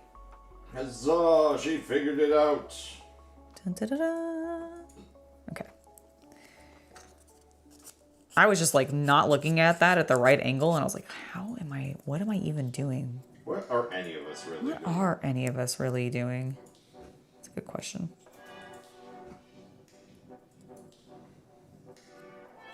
Okay.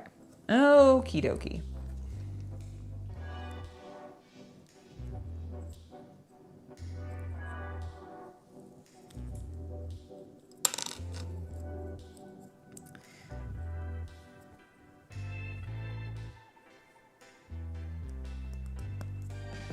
Bam. First arm.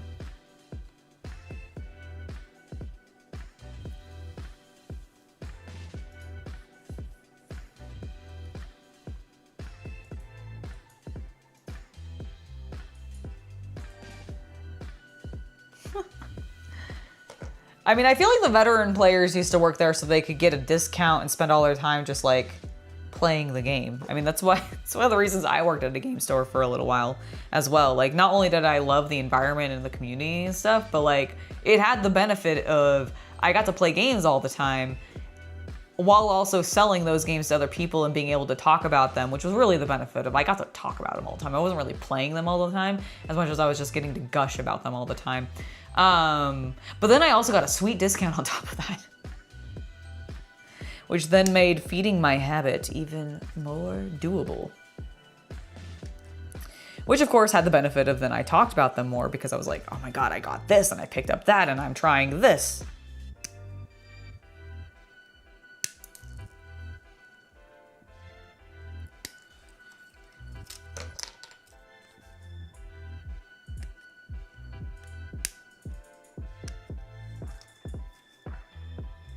All right, now that I actually understand how these arms get assembled, I think this next one will be a lot easier. Is that? I'm not sure. Does that clip off? Yes.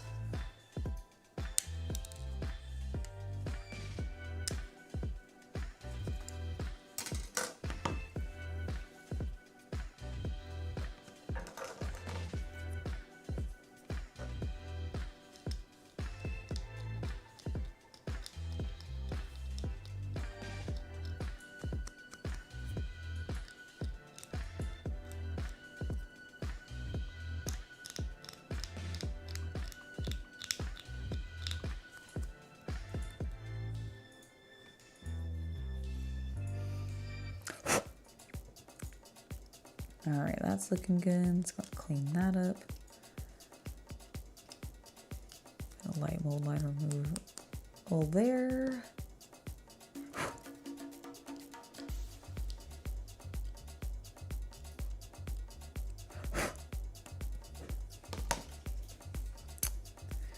Okay. Now that I know how this works, easy peasy.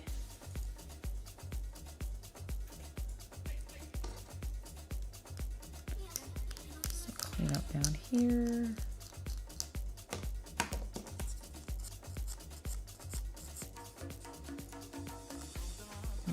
You're not sitting as flush as the other one. Do I need to do something?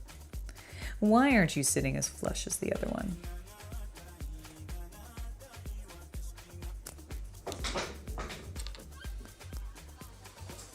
They look very cool. Yeah, they do.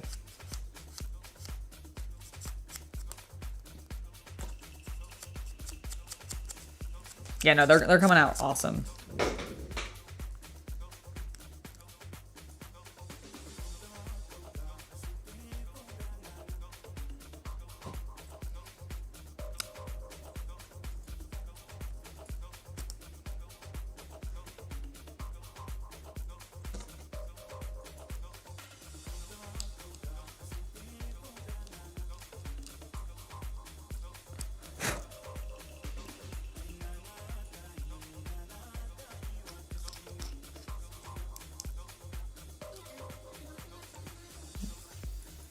That is a big old mold line that I left.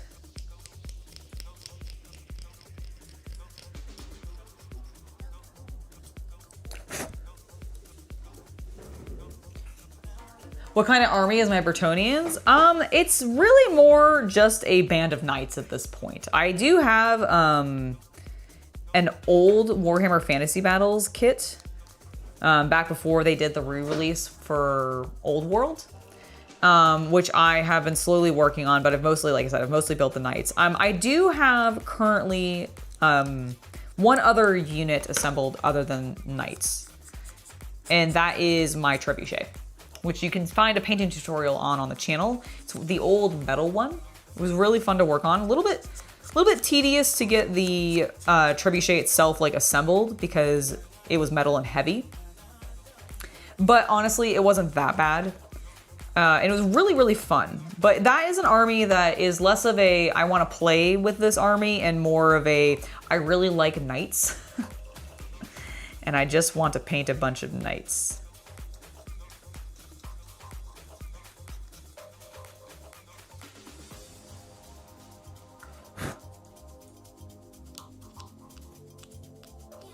I am so pumped for the Bretonnian and Khemri Blood Bowl set that was just announced. Like that is my, like I can't wait to run them. Like Blood Bowl is one that I do like to play a lot. Like I feel it's not a quick game. It can take a while, but it is at least, I don't know, it's just easier to jump into for me for some reason. I just really like it. And so I'm really, really hyped for when that set comes out. I don't know how I'm gonna paint them yet. Because I don't think I want to go with the black, red, and gold that they... With a brush. Wow. No, I think I'm going to sneeze all over them, actually. Okay. I mean, that'll be a good video. So, sure. If that's what makes you happy, dear. No. I'm not going to sneeze all over them. What? I'm not going to sneeze all over them.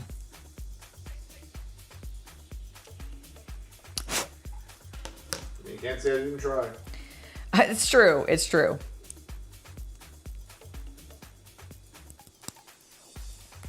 All right. Look at him. He's so good. He doesn't have hands yet, but he's almost fully together. Let's give him a gun. And a shield. A gun and a shield. What a concept. Like a knight. Dun, dun, dun, dun. I mean, I guess most modern knights didn't really have guns, I guess, or ancient knights. They did at a certain point. I guess you're right. I guess they would have, wouldn't they? Yeah. 1500s, 1600s. Mm-hmm. Back in that brief period where, like, I guess Napoleonic, wouldn't that have been like a point where they would have had like armor was still effective against bullets at long range up until like 1800s. That makes sense. Like it's really bulky and you wouldn't want to have it on all of your guys, but like but most musket balls, because they were so big and slow, could be stopped by armor if you were being hit from like 150 yards or something. Don't quote me on the number, but that makes sense.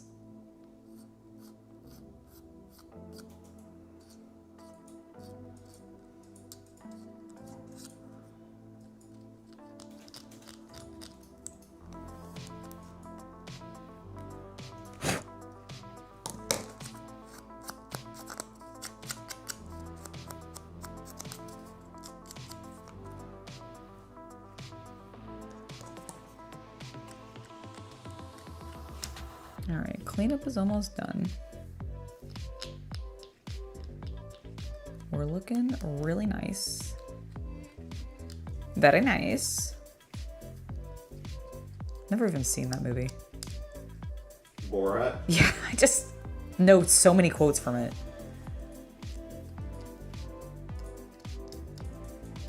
Really, I know two quats. Quats? I knew two quotes from it. Oops, sorry. Very nice and my wife.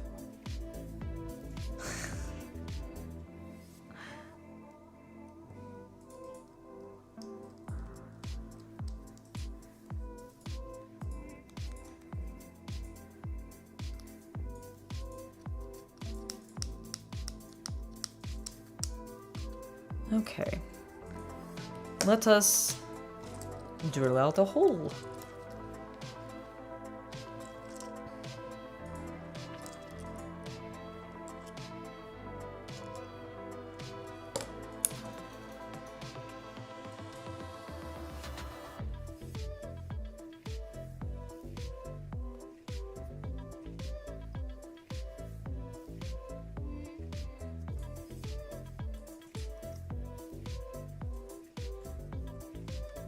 Get started with a little bit of a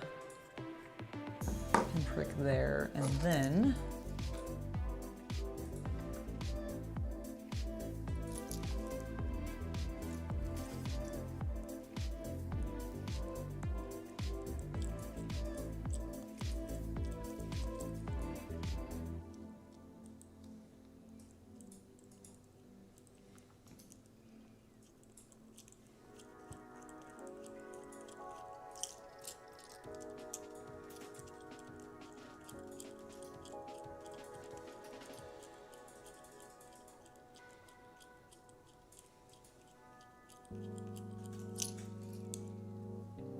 There we go.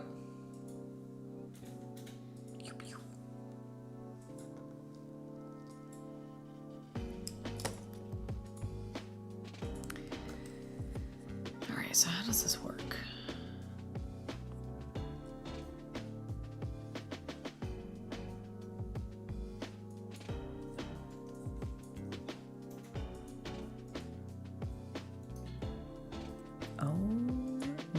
Goodness, how clever. All right, so to get this gun on, he's got this little slot on his shoulder right there. Let me...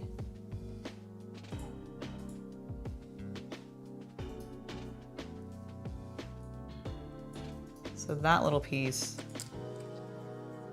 slides into that gap, and it just like perfectly aligns with his hand.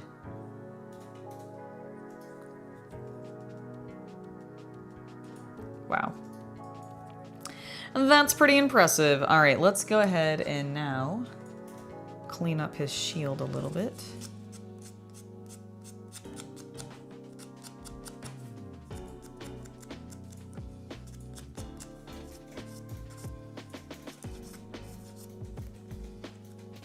Like so. And then this.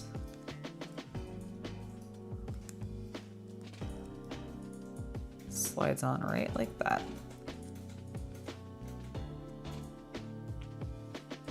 That looks so cool. And what's great is when I do decide to paint these, which will be relatively soon, if I need to, I can take them back apart. With the exception of Tallgeese's head, but that's fine. That's a piece that I don't want to take back apart. But I think that's literally the only glue I used on this build. Oh no, there was one arm that I think I sealed, or maybe the leg or something, because it was gapping a little bit. Did I actually? I may have not, because I may have cleaned it up well enough. But dang, do they look good. All right, let's get him on his base.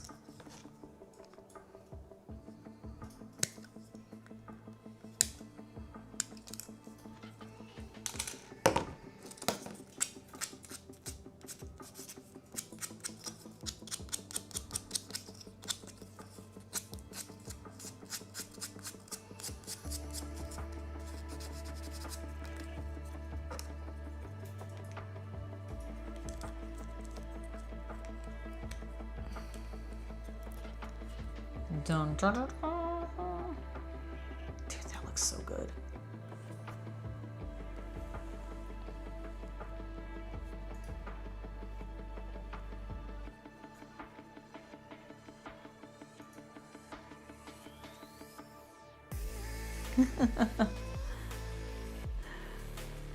Dude, that looks so good. Okay, with his little Leos. Can I hold all three of them? That's the question. In space! Dude, they look so good. Yeah, they look so good. So, those are the wing mechs that we have to build. Now, we're going to move on. Actually, I'm gonna take a break because we're almost at 3. And when I come back, we're gonna build Char's Zaku, along with 2 other Zakus. I think they're actually technically Zaku 2s? Yes. But we're gonna build those when I get back, and we'll take a look at those miniatures. So I will see you guys back here at the top of the hour. So roughly like 9 minutes or so, give or take. And we'll see you soon. Be right back.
Hello, chat. Welcome back. I am really zoomed in. Hold on.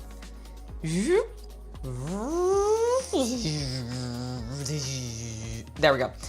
I have a new bag. You might be going, Angela, what's in that bag? You just built your miniatures, and I will tell you, yes, I did. And now I'm gonna build Chaos Cultist miniatures, because while I will be painting for you live on camera and then later in a tutorial with that same footage, my miniatures that I just built, the two Leos and Tallgeese, Chaos Cultist off camera will be building his miniatures, which includes, oh, sorry, painting. You're right, sorry, my bad. I'm building them. But he will be painting he will be painting Char's Zaku and then 2 Zaku 2s, which is what we're building now. Now these are their bases. Here is the first of the Zakus. Looks freaking sick. Thank you, thank you. Then we also have our, actually, which one is which actually? I don't know how to, wait, hold on. Let me look at which sprue's which, because the Zaku, these are literally all Zakus. Everything that we're building right now is a Zaku. B1, where's B1? Okay. It would be in the sequel trilogy. So this is Char's Zaku. Prequel trilogy, excuse me. And then we've got B2, which is a Zaku 2. And then this is a squatting Zaku 2. Zaku! Yeah, it's taking a big old shit. Right in the middle of the street on Amuro. Weird. Well, you know what? You asked. You're the one who said it. You're the one who brought it up first. Wow. That's right, I'm throwing it back on you. You're unmuted, I hope. I very much am. No, this is very much all on camera. Good. Just Yes, YouTube. Of your weirdness. You mean beyond the rest of the records of my weirdness that are on the internet? Yes. Okay. Okay, good. Just wanted to clarify. Just wanted to clarify.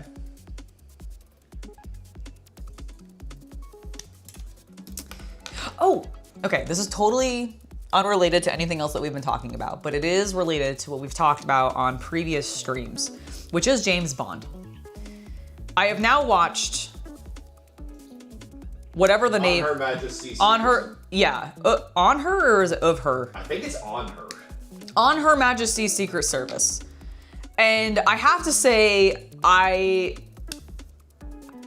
don't really like. He was not Bond. He was not Bond. It was a good story. Yeah, so the thing is like, I actually thought the spy story being told was really compelling. I am going to sneeze.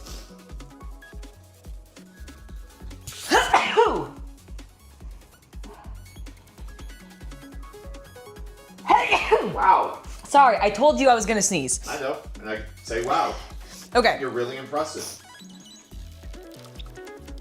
Oh my goodness. Wow, that was an intense one. Okay, sorry. Oh my goodness. No, honey, you're in the house. What? You said it was in a tent. I said it was, you did. Oh my god, I said it was intense, not intense. You can't sneeze in more than one tent at a time, Angela. You're only one person. She gave me shit when we were on break for being too hyper. So you know what? I'm doubling it down. Doubling it down. All right, what was I saying before we started talking about tents? I don't know, man. You're the one talking about camping. I was sneezing. I was talking about, James Bond. Okay. So I liked the spy story. Didn't really like the guy playing Bond. Didn't really. I didn't hate him. I didn't, he's not the worst Bond. I hated the first act of the movie. Yeah, the first act of the movie was just boring. I also, and this is just me personally. I really did not like him calling out the other guy. Like him referencing Sean Connery At the very beginning of the film, I'm like, maybe not the best choice, writers. Maybe not the best choice. Because I imagine that's not the actor. Like, I'm not blaming the actor for that. That's definitely on, like, the director or whatever, right? Or the producer or whomever, writers, etc. It's on the back, it's on the team that wrote the film and did the dialogue. But, like, I just don't think it was the best choice to have him reference Sean Connery, because then I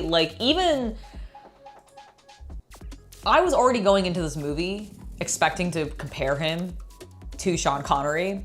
That made it, like, infinitely worse. He invited it. Like, he invited it to happen more. And also, it must have been really weird. And maybe some of you were old enough where you would have watched it in order as it was releasing. But, like, it must have been weird if you were a, like, James Bond fan from the beginning. Like, maybe you weren't super familiar with the books, but you were like, man, I really fell in love with these movies, and I love Sean Connery. And the way that, like, in the playboyness of Sean Connery's Bond.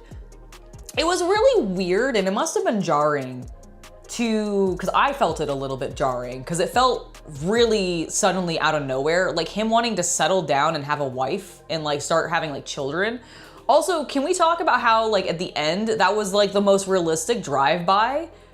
Like everything else in that movie was kind of like all over the place. Like we were doing like brainwashing, like we were brainwashing a bunch of hot chicks to like release a virus to prevent things from being able to procreate, basically. That's definitely one of those, I've seen this parodied a lot, and now I know where it's from. Yeah, now I know where it's from. And so, like, and I just feel like it would have been really, really jarring if you had been a fan of Sean Connery Bond, only had seen that because you were alive and watching it as it was coming out. And then to suddenly have this Bond who, like, actively is trying to leave the service, found a chick that, like, admittedly, I liked her. I like Mrs. Bond, the brief Mrs. Bond, I liked her. I thought she was great. She had agency, and it was a little weird that we were introduced to her through her trying to, like, off herself. But beyond that, I liked the character. I thought she was like, the only issue I really actually had beyond the fact we were initially introduced to her is that, like, as soon as she started to hang out with Bond, like, even a little bit, she was like, oh my God, he's the perfect dude, and now I'm totally in love with him. Papa, do not worry. It's called a male fantasy, dear. I understand that, and I could tell that it's a male fantasy, but beyond that, I'm like, I can step away from that and still enjoy it. It must have been really weird. Because I feel like Sean Connery Bond in no way gave me vibes of wanting to settle down. And because I am one of those people that sort of modernly accepts that it's not meant to actually be like a Dread Pirate Roberts sort of scenario, but it's all meant to be the same dude, which is, again, why I think the call out that he did of like, that didn't happen to the other guy is kind of in like poor taste, because I'm like, don't call out that there's been different dudes playing this, just make it be Bond the entire, like, it's always the same Bond. And considering the fact that I now know that the Bond, that movie that comes after this one, that does have Sean Connery back in it, is a direct sequel, in essence, minus talking about the fact that he had a wife and had gotten hitched. Like, it's a direct sequel to the movie that I just watched. So, I don't know. And so much that he's hunting the bad guy from the last movie. For sort of, I think, just he's evil reasons. Right, which makes sense, but like, there should be a lot more to it than just he's evil. Like, he should have a personal vendetta against the man, considering he killed his newly married wife, who he was literally mid-sentence discussing their procreation and how many children they wanted. Like, that's what was happening. Why did they stop? I don't even remember why they stopped. I don't know. God, what a dumb movie. Like, it was not the best. Like, it's not the worst. Like I said, the movie itself, the spy story in there, I liked. It was kind of goofy. There was a lack of gadgets. He was a very MacGyver Bond. True. Did you guys, like, if you guys have watched the film, like, and if you go back and watch it again, like, he MacGyvers so much shit. And it's not even like crazy, like full MacGyver style. It's more of he rips his pants pockets out to use them as gloves so that he doesn't completely destroy his hands on the giant cord. I'm wondering if that's like stuff. I'm wondering if it is too. Like, maybe it is. Maybe the book version of him is like way more MacGyver-y, but like, I don't feel like I got that from Connery's Bond at all. And I'm curious if I'm gonna get that from any other Bonds going down the line, because I feel like Q had like almost no role in that movie except for like being at the wedding and like talking briefly. Like, he had like 2 scenes where he spoke, but he wasn't actually introducing any gadgets. It was more just a, hey, old chap sort of thing.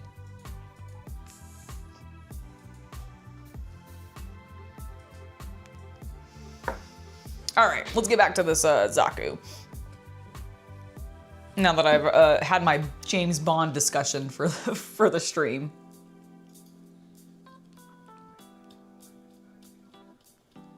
But overall, yeah, I would have to say I enjoyed the movie. I just don't know if I really like am sold on him being Bond, but I mean, I guess it doesn't really matter because he was only Bond for one time. Who's after Sean Connery's second stint? Is it Moore or is it I think it's Dalton? Roger Moore, but I don't. Well, no, Roger Moore was the 80s, right? I don't remember. I don't know. Chat will tell me. Yeah, we're entering the era of I really don't know.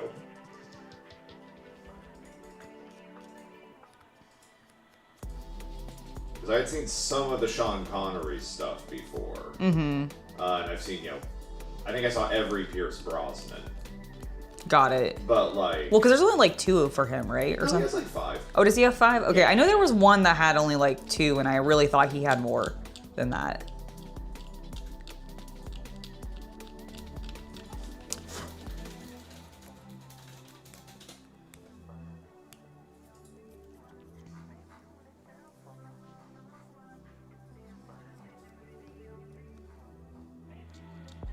Roger Moore is next. Roger Moore's next? Yep. Okay. Then Timothy Dalton takes over from 86 to 94. Timothy Dalton had 2? Okay. Yeah. Okay, so he's the guy with a shorter stint, but still has like... Because I feel like I hear a lot of people talk about Dalton, and not necessarily like bad. I just think it's like, I hear a lot about his reign. Yeah, and then Pierce Brosnan had 4 movies, although he also had some of the video games too. Of GoldenEye, Tomorrow Never Dies, The World Is Not Enough, and Die Another Day.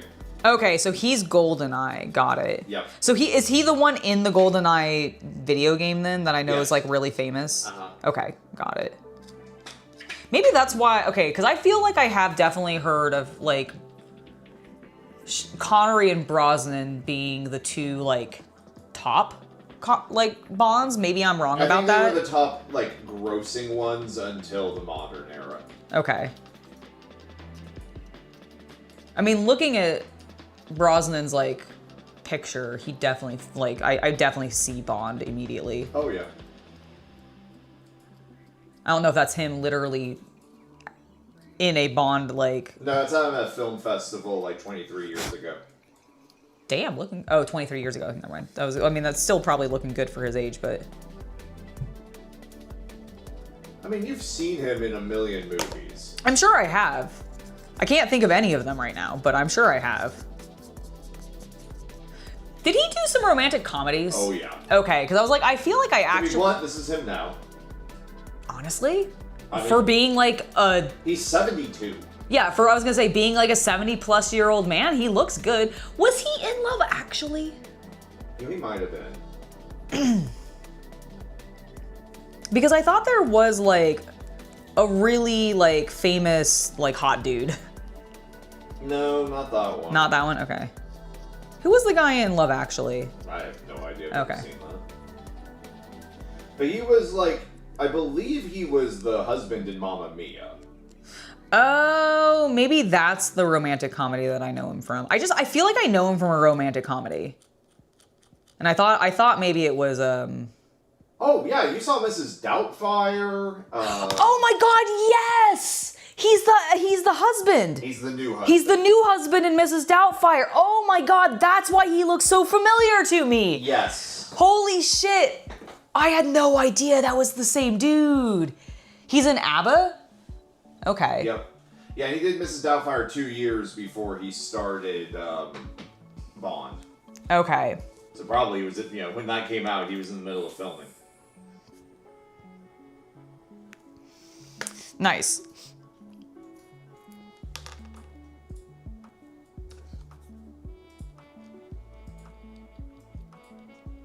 That, like, literally might be the comedy I'm thinking of that I know him from. He was in Love... Okay. If... The Long Good Friday, The Mirror Cracked, Nomads, Taffin, The Fourth Protocol, The Deceivers, Mr. Johnson, The Lawnmower Man, Livewire. Then we hit 1993 with Mrs. Doubtfire and Entangled. 1994, Love Affair, then GoldenEye. Mm-hmm. Then his pinnacle role in Mars Attacks. Yes. The Mirror Has Two Faces, Robinson Crusoe, Dante's Peak. I remember seeing him in that. Tomorrow Never Dies, Quest for Camelot, The Nephew, Grey Owl, The World Is Not Enough, Die Another Day, Laws of Attraction, Maybe? The Matador, No. Seraphim Falls, Married Life, Mamma Mia. Might be Married Life. He's been a voiceover in Thomas and the Tank Engine. That's amazing. The Ghost Rider. He's in Percy Jackson. Oh, yes. Hugh Grant is the person I think I'm thinking of that's in Love Actually. You're right. No, I think it is definitely Hugh Grant. Also a British guy, though, right? He was terribly Dr. Fate in The Rock's Black Adam movie. Oh, God. Yeah. Oh, no. Yeah. Oh, I'm sorry. He's a good hero, but not in that movie. Yeah, I was like, not in The Rock's Black Adam, though. Well, you know, I mean, he has Bond to his name, so he's doing fine, I'm sure. Oh, yeah. He's got residuals. He's still making movies. I mean, he kind of strikes me as one of those dudes that's just going to be making movies until he's dead. He has a great voice, so nowadays he can just basically play, like, kings and... I mean, he's got a great face for that, too. I mean, like, he's a 72-year-old man, but he still looks decent for 72, so he's got that, like... He looks like a 72-year-old Bond. Exactly. Like, oh my gosh. Okay, if they ever wanted to canonize the fact that Bond is a Dread Pirate Roberts concept, that would be the way to do it. Bring back one of the Bond, like, former Bond actors as an actual elderly man and have him, like, meet the current or new Bond. But until they actually do that, I don't think that's what it is. I really think it's Expendables, but they bring all the living Bond actors back. Oh my God. Who's available for that? Not many. I was gonna say. Like 3. And I'm not sure some of them are on good terms with the studio. Oh, really? I don't know what the hell... Okay, stupid question. Is Sean Connery alive? I don't know. I have no idea. Let me look. Actually, you know what? I'm not even gonna bother looking. Chat, tell me, please. I'm gonna continue building this model. You guys tell me if Sean Connery is alive. And if he's not, was Alex Trebek at his funeral? Oh yeah, because Connery did actually have a falling out with, like... A lot of people. Oh, what was that? Your DJI microphone is at 10%. Oh, okay, the microphone's live. Wait, this one is? Oh yeah, it just went red. All right, well that's fine. It'll be fine. If we have to switch over to a different microphone, it'll be okay. Survive. Sean Connery is dead? Okay. Sorry about that, I couldn't remember. Yeah, no, I had no idea. I wasn't sure at all, so good question. He died a couple years ago?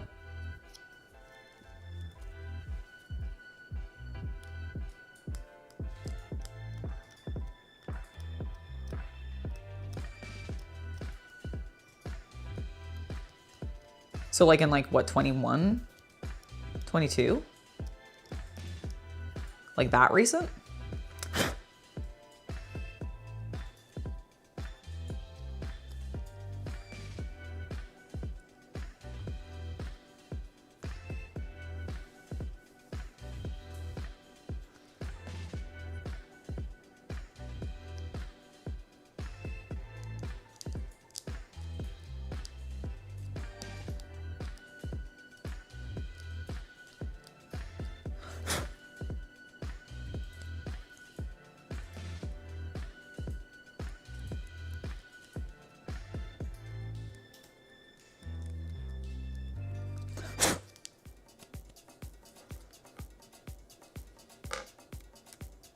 Hate when they put a connection point on a rounded shoulder. It's like the most visible area, you sons of bitches. To be fair, the only way to get the semicircle. I understand. Just GW especially is like notoriously bad for that. But It's okay. Got it cleaned up. Looking good. I'm gonna throw the chest onto the ground. And by the ground, I mean my table. That's the back for sure. Why am I not hitting the dun-dun? Oh, I see. You go. No, I definitely think you must go that way.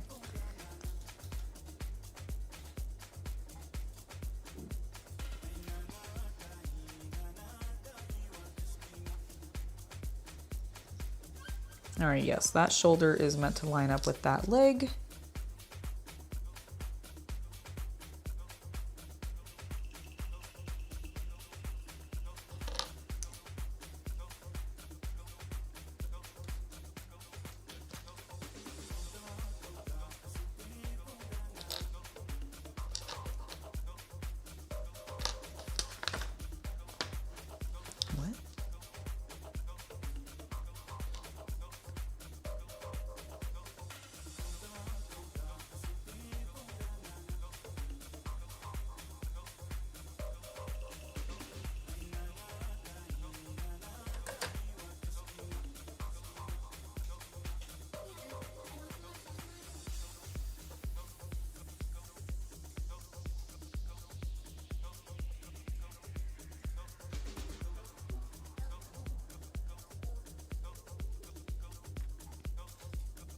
Oh, there it is. Oh my God. I thought I would was completely just missing a piece on this. Everything's fine.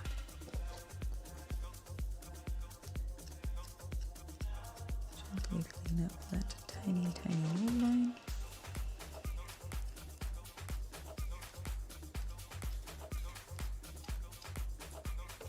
There we go. Okay. Now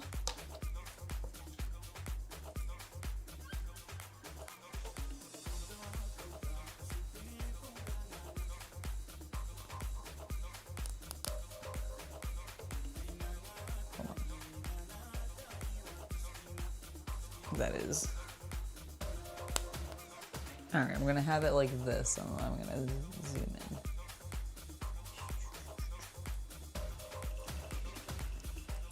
I want you guys to see how satisfying this is. So it's the two parts of the Zaku's head. There we go. Looks so good. All right. That is gonna go right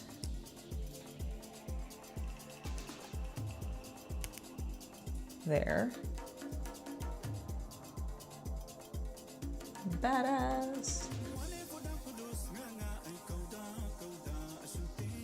Timothy Dalton's still alive. Brosnan is alive at 72.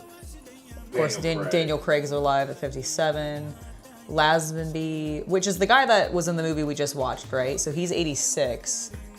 I doubt he's probably in any kind of acting shape. Yeah, I imagine he's not in any. I don't think he really had a major acting career afterwards. Yeah, I was gonna say, did he actually do anything after Bond? Because I know he started as a model. A model, right? Major. Okay.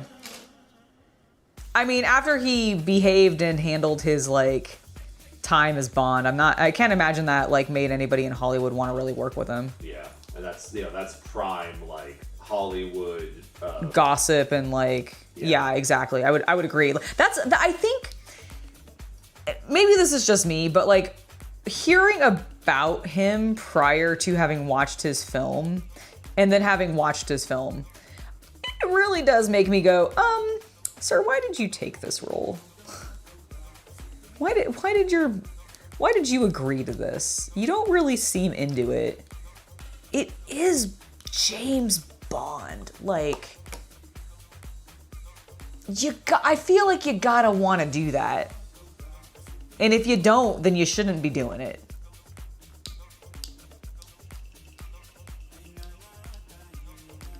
Even though there had only been Connery as Bond at that point, he still had 5 or 6 movies prior to that point, which set up a legacy. Let alone the fact that there's obviously the legacy from the fact that it is based on a book series by a very I think, generally well-respected author. Yep.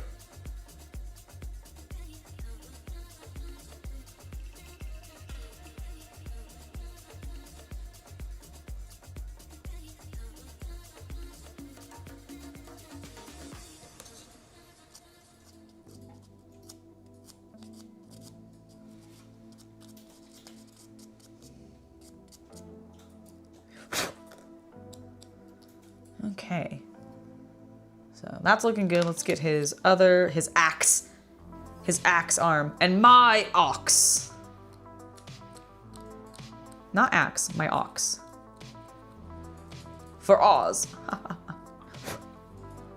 I'm just being dumb. Ignore me.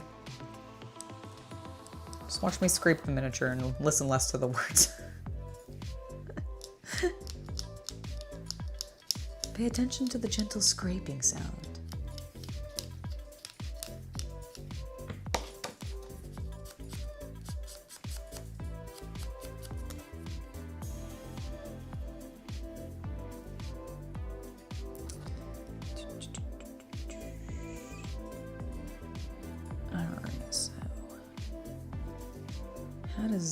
How does this sit on there?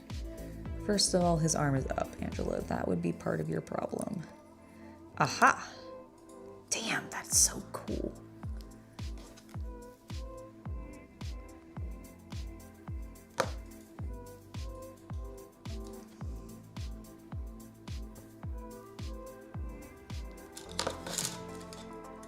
I don't think any of these guys float, so I don't think we'll need the pegs on anything else. In fact, I'm not sure. Oh, you know, there is one other one that I know definitely uses it. It's the, I actually don't know what the Gundam is called that it comes from, but I think it's in the seed set. It looks like Wing when it's in bird mode, or like plane mode, but it's not. It's some other mecha that does the same, I think a similar thing. But that's in like the seed one, and I don't know. I think that one uses the stand, but I don't think any of the other ones do.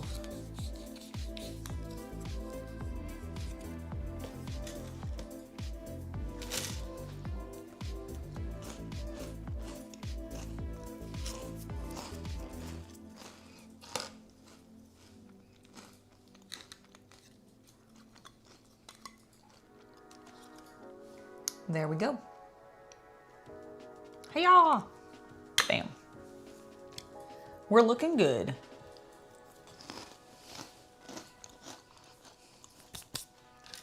Let's go ahead and build our squatting fellow.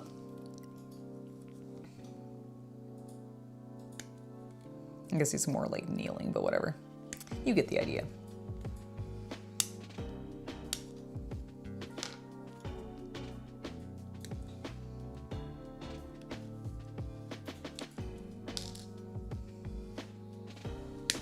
Oh.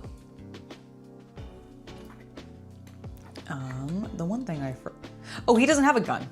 So I don't need to drill out a barrel at all. There's no gun there. I was be like, I forgot to drill the barrel out. No, I didn't. I didn't need it. He ain't got no gun. He's melee boy. He's a cool melee guy.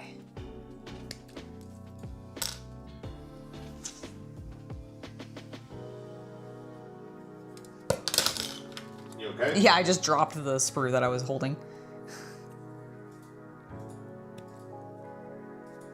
Alright, that's the best way to clip that. Probably right there. Don't take that part off, Angela.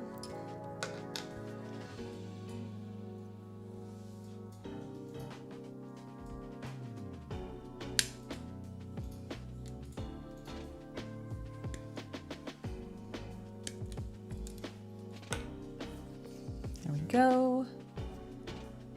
Another arm.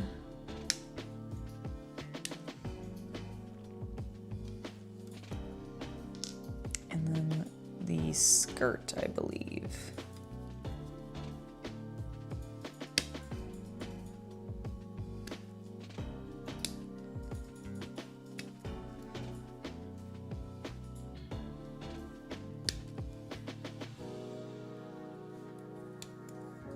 There we go.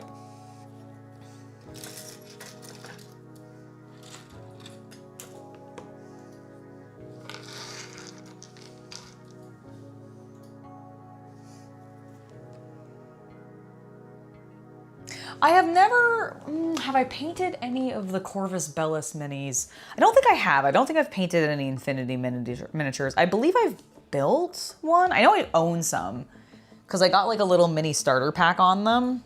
I've just never been drawn in to that like world or lore at all. And none of the miniatures have like super on an aesthetic level made me go, ooh, and like really want to paint them. I picked up a starter set like in 2019 at Gen Con when I went. But I never really did anything with it. Like I had ambitions to, and then I just never did anything with it. So it's definitely something that like maybe down the line I should try, but I haven't yet. Nope, I almost forgot that I need this piece. Don't forget that piece that I looked for last time and almost had a mini panic about. There we go. All right, first things first. Should probably get I guess a big old hole drilled in this, like, I guess that's what we're doing. Okay, well, sorry. Guess that's what we're doing. It's fine. You just sound really mad about it. Oh no. It's such a flat, like, space that I'm just like, I guess I drill out like the majority of the. Well, wait, what? What's the problem? Just drill in. Yeah, I don't know how big of a hole I should drill. Like, should it be like really large or should it be like? I think it should be whatever looks good.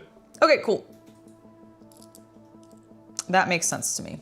It's a 1979 anime. I doubt their models stayed accurate.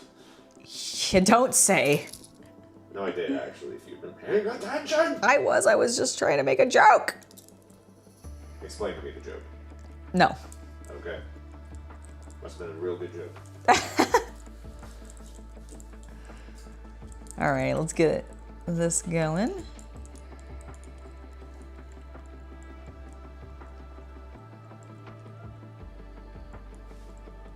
Are there minifigs like this that have movable and bendable arms and legs? I've not seen specifically. Not that scale. Yeah, like anything this scale that does that. Now, are there Gundams out there that do that? Yes. There are 1/100. There are 1/100ths that do that, which is like, they're pretty large. They're still not like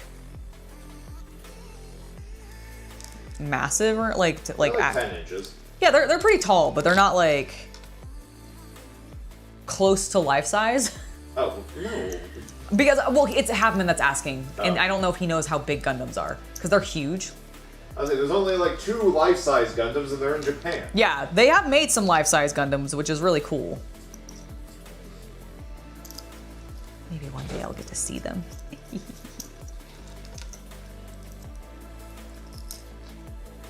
But no, I have not seen, I don't know of any company that has made like jointed miniatures of this that would be this small.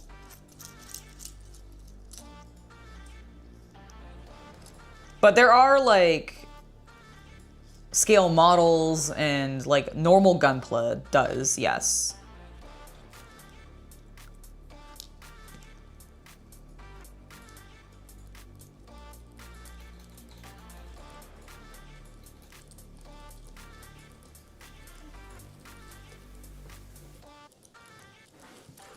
Nope.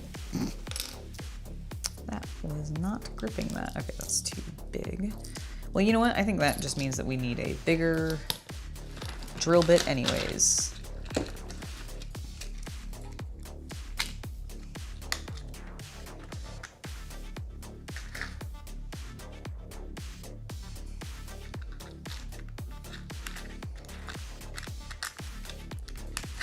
Got big boy. That still needs a different one. Is that gonna be too big? No, I think that would be pretty good actually. All right, before we go quite that large, Can I get this one in? Okay, I can.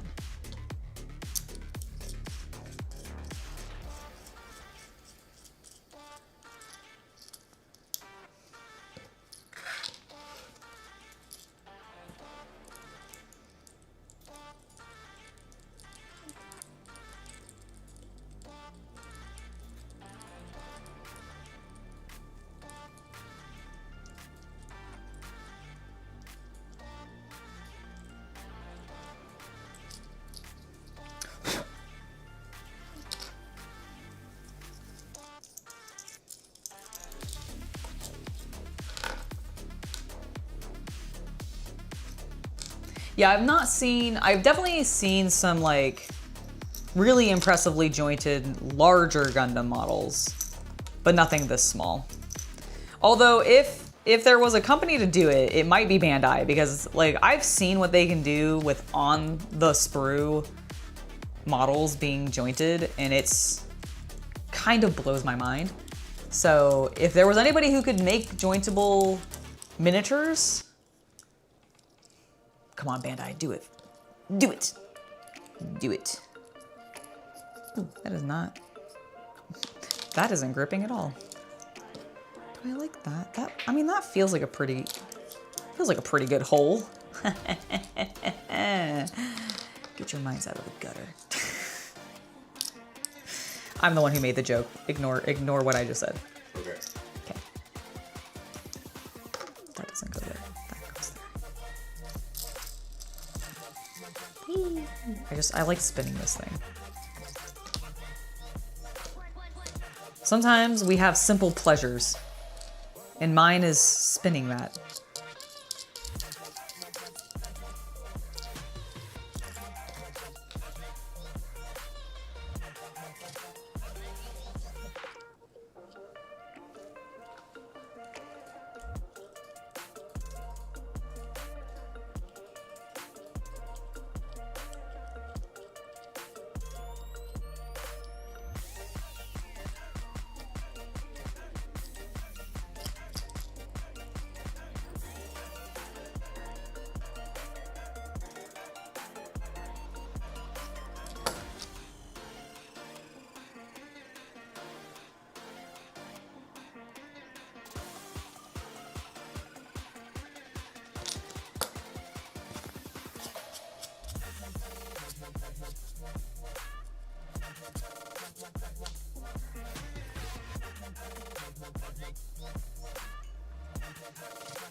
They're still, like, I feel like Lego is still, like, their joints and movable parts, though, are still generally bigger than what you would see on, like, miniature scale, like what we're dealing with now.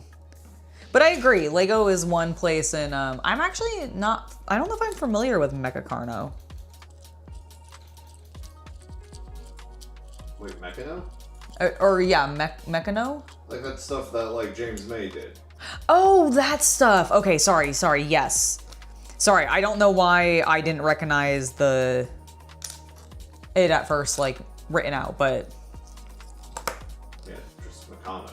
Meccano, got it. I think I... M-E-C-C?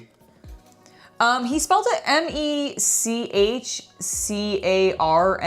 That's something different. Okay. Okay, I like the way that looks. Now let's do the rest of our cleanup.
what, nuts and bolts have gears that small? I mean, that's true.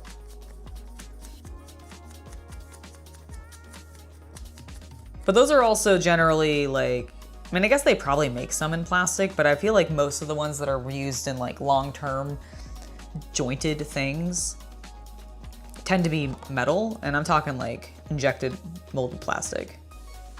What? Or injection molded plastic. Like joints. What does that mean for metal? It means that I'm talking about like something small enough, like a purely plastic thing with movable joints at a miniature scale, as opposed to something with... I don't. Your sentence doesn't make grammatical sense. What do you mean about metal? Bad Rabbit was saying nuts and bolts would have like maybe something on on a mic. I'm assuming on a mechanical scale that like machining can get down to would probably have like small joints like that.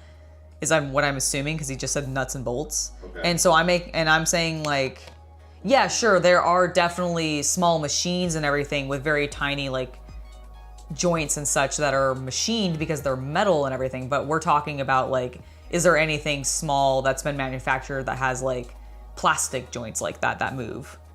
Thank you. That sentence made more sense. I understand.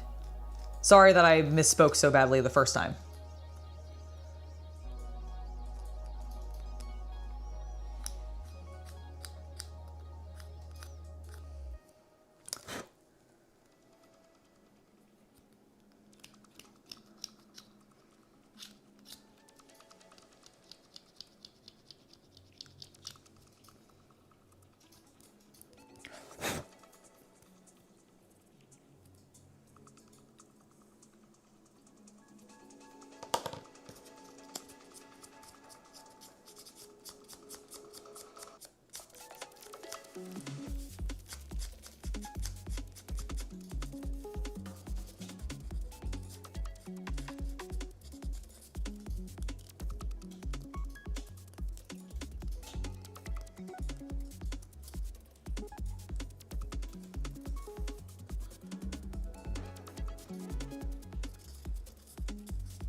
Get out of here, Flash. He says he zips by. That's what Captain Boomerang said. Oh my gosh, not the Flash. Not the Flash. Thank you for subscribing. Isn't that old oak? Or gold oak? Isn't that gold oak? Is it gold oak? Is that a type of oak? Interesting. I like your name.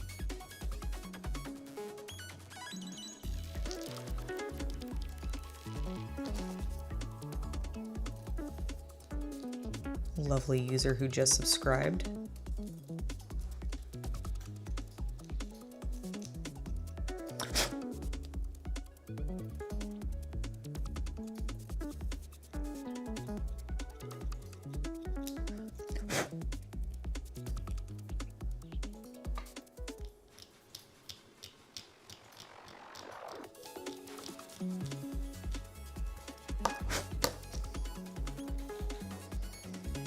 Okay, let's get his head into place first. Bam. Wham. Thank you, ma'am.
Okay, done that. Now we need to get him onto his torso piece, so let's clean that up.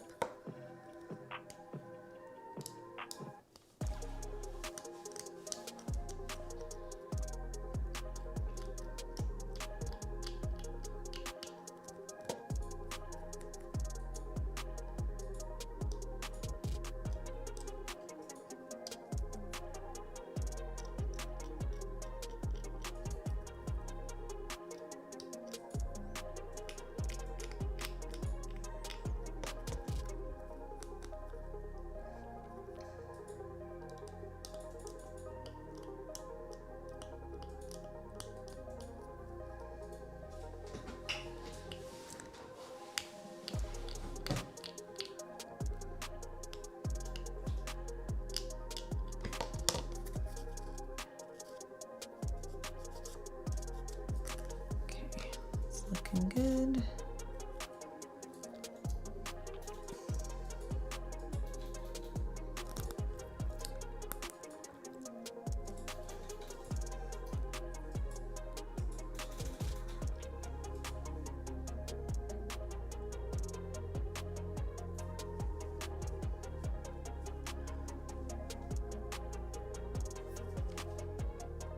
Hello, Soraya, or Sorayar. Sorry. Hope you guys are doing well. A panda eats shots and leaves. Oh, shoots and leaves.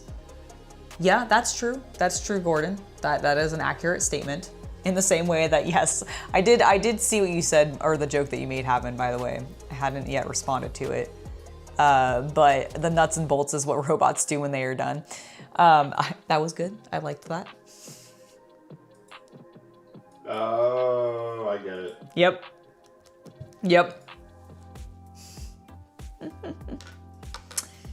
Hilarious.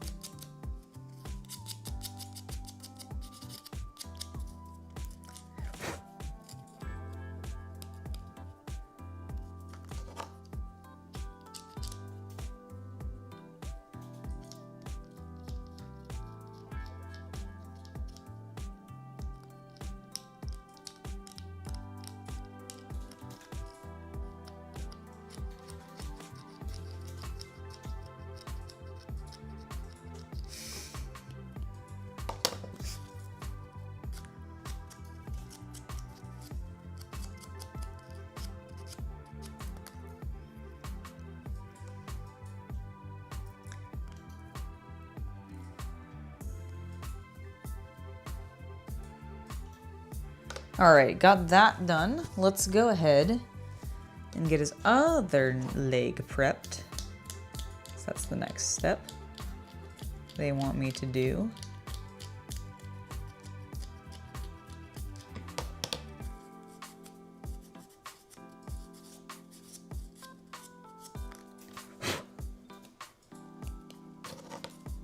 God, these guys are so cute. I love Zakus.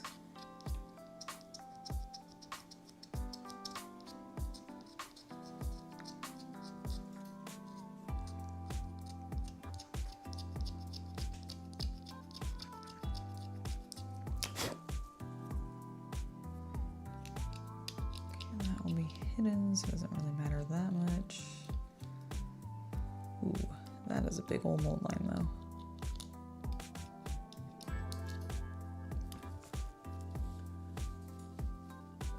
Four beers in, this is gold. I'm glad.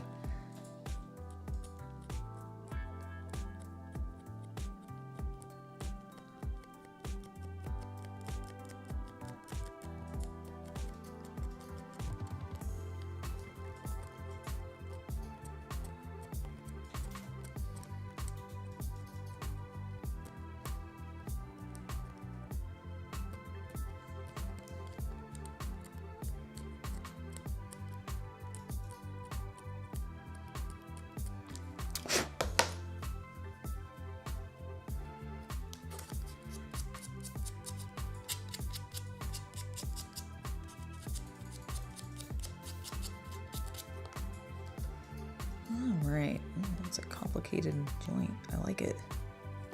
All right. Sliding that butt cheek in. Beautiful. Oh, there's a big ass sprue mark that I left on his underside of the shoe. Can't have that, it's visible.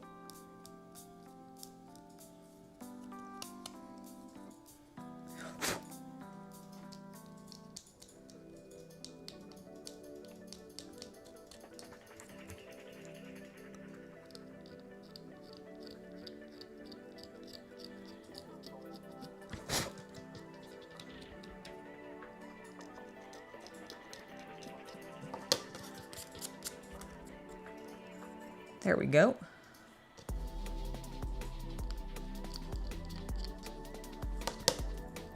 And then the last two pieces are his arm.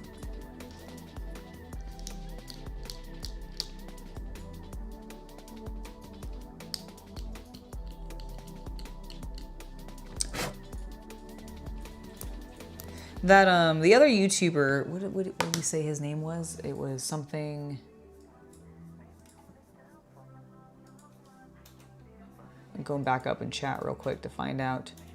It was relatively early in chat. We were talking about him. He did the really cool bases for these Gundam kits. I'm trying to figure out what his name was again, because I think it would. I really like some of the bases that he did. I would love to try to recreate. In particular for the Zaku that we're building right now. It was a really cool one. He did such a subtle, because it's. Ooh. Are you okay? Yeah, I accidentally my elbow hit this. Everything's fine.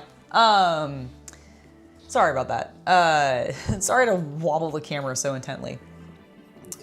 Intensely. But yeah, I can't remember. I'm trying to find what his name was again.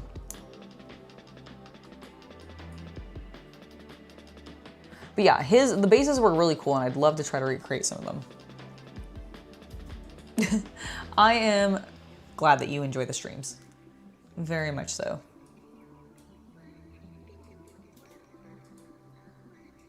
It's almost midnight for you, Bad Rabbit. That is, well, thank you for being up so late with me. Appreciate it. Ooh, I like the look. It's a little hook. Hold on, let me show you guys a little bit more. So we have this little hook on the side of the arm, and it goes into that little slot.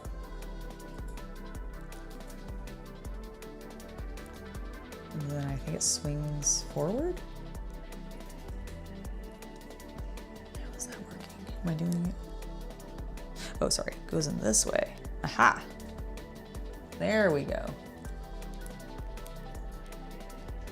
Let's see if I can take it back.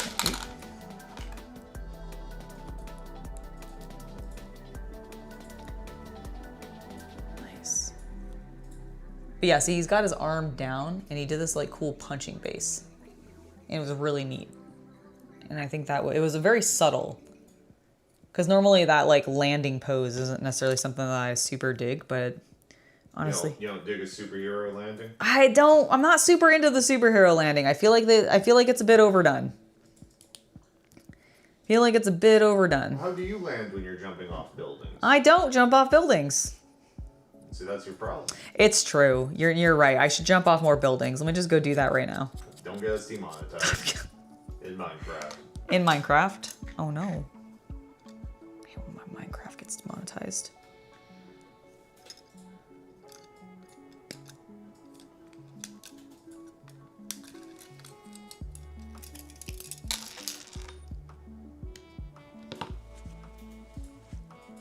Where do you think you're going, drill bit?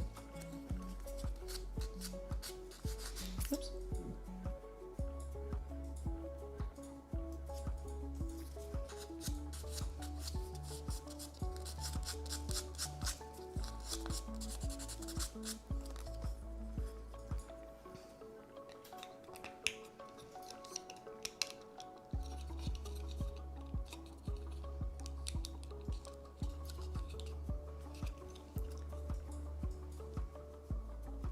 He looks so cool. California. On the West Coast, sunny California. All right, we're down to our final mecha. And it is the man. The Red Comet himself. The Charman. The Charman. Dirt. Charmander. Oh my god. Charmander's just a Commander Char portmanteau. Oh my god. No one saw it coming.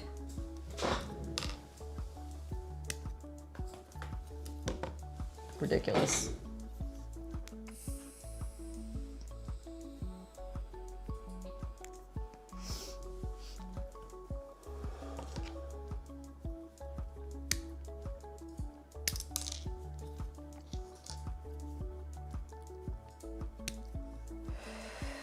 You do not want me to teach you how to make a parachute, because we'll all die. Well, first thing is you get a chute, then you get a second one, you put them together. See, here, I thought you needed a parrot. No. See, that's a common misunderstanding. Oh, see? And this is why you don't want me showing you how to make a parachute. It's true.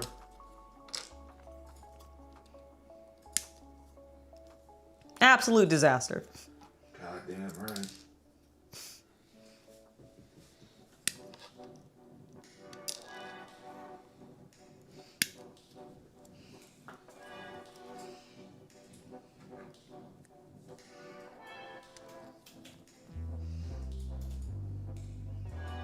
Okay, this one already has like a little slit for where it's on its barrel, so I'm not gonna do anything to it because I think that's intentional.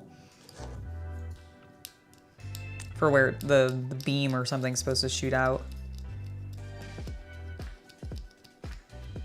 It's also so small that I'm worried that I'm gonna like break it, and I do not want to fuck up Char's beautiful little Tommy gun. It kind of looks like a Tommy gun. The original Zakus didn't fire energy beams. That was what made like the Gundam partially scary. Ah.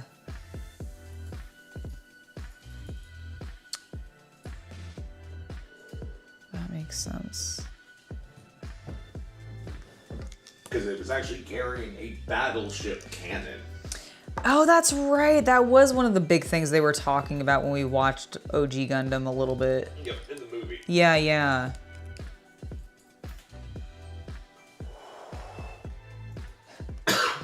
Surely chat knows what halo jumping is.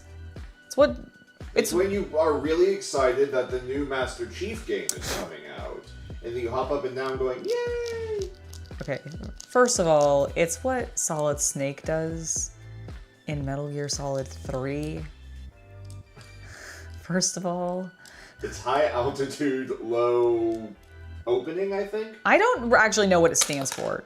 I think that's what it is, because the idea is you start your jump really high up above radar and anti-air guns, then you fall really low to avoid getting shot, and then you open your parachute really damn low, so you're not like hanging in the air. Your microphone just died. I apologize if the audio quality just got weird.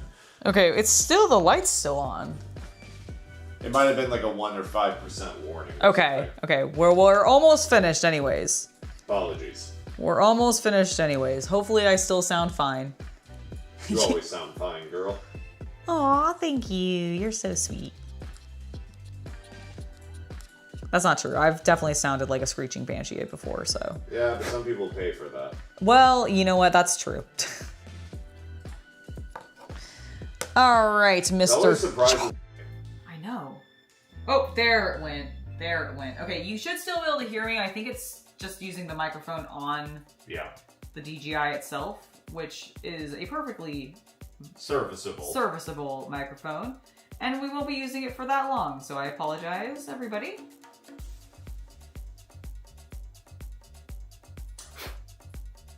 All right, his little head is in. Let's put it into place. Just hear the sound of Space Marines dying in the distance. Sorry. No. I'm more just telling chat because I think it's really funny. Or maybe it's chaos. It's chaos.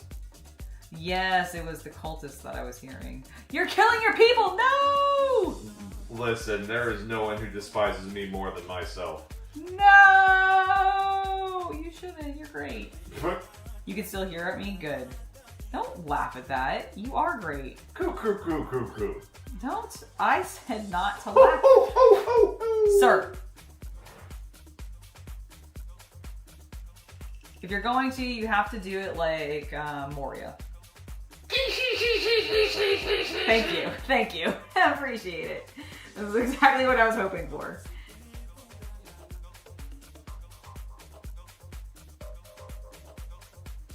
Coming along.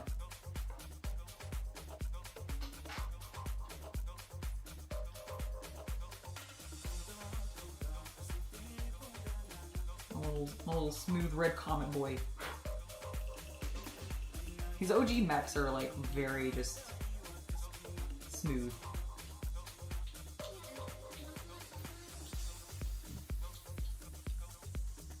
A little less grooved than some of the later Gundams. Yep. When we got into the true like panel lining Zeta porn like version of Gundam. Oh my god, yeah, Zeta Gundam. Jesus. I like Zeta Gundam. No, I'm not. That wasn't a like. That's like a like. Man, those Gundams are hot.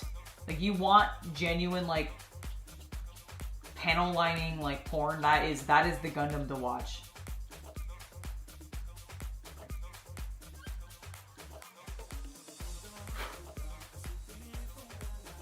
Do mechas get you hot and bothered?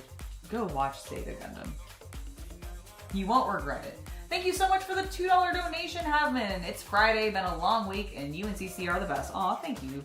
Also, do remember to plug what's happening tomorrow, Angela. Ah, yes. Before we, because we are getting close to our end time, and I want to let you guys all know that we will be back tomorrow. We will not be working on Gundam, however, and you might be going, Angela, why are you saying we? Is it you and Chaos Cultist doing something specifically? No. I'm not special enough. Okay, that is not true. That is not true. He just doesn't... He's never mentioned wanting to be on camera with me during a stream, so... It's mostly because we've tried putting me on stream and it hurts viewership. Fair enough.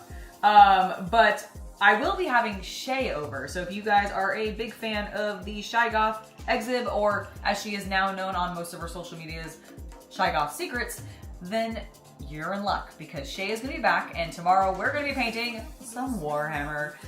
More specifically, we should be painting some Tyranids, which I need to prep. The Tyranids, which should be a lot of fun. This will be her first time painting Just Warhammer pull them miniatures. for me and I'll prime them while you're gone. Yeah, I need to find some to pull out. That's what I'm not 100% sure of, like. Uh-oh. But it'll be fine. Because I can do it tomorrow morning. Yep. If need be. That's not a big deal. Nothing else, we have Gene Stealers. I know that. Yeah, no, that's what I was probably going to pull out, was something like on the more simple side for us to paint, since she doesn't paint a lot of Warhammer, and I want her to feel comfortable doing it, and also potentially have an opportunity to like try out a bunch of different designs if she wants to. Like if she's like, oh, I'm having like a bunch of color ideas, then she can have like multiple to do if she wants, because they're pretty basic and straightforward to paint. So should be a lot of fun. I'm really looking forward to that tomorrow. So if you want to hang out with two hot goth chicks, that's right, I'm calling us out. No, we're not making her eat chili peppers. Well, that's a good idea. Okay, well, we'll ask her if she wants to, but we're not going to force that or anything. But yes, I will be having Shay over tomorrow. I'm very excited to have Shay over tomorrow. Please make sure you stop by. Don't worry, you'll see me posting some ads about it later on throughout the day, and of course tomorrow as well. But it should be a lot of fun. All right, we have. Where does this gun arm? There we go. Goon arm. Okay, maybe say it actually like gun, not goon. The gun arm is in a different kit. It's the gun with his hand, so.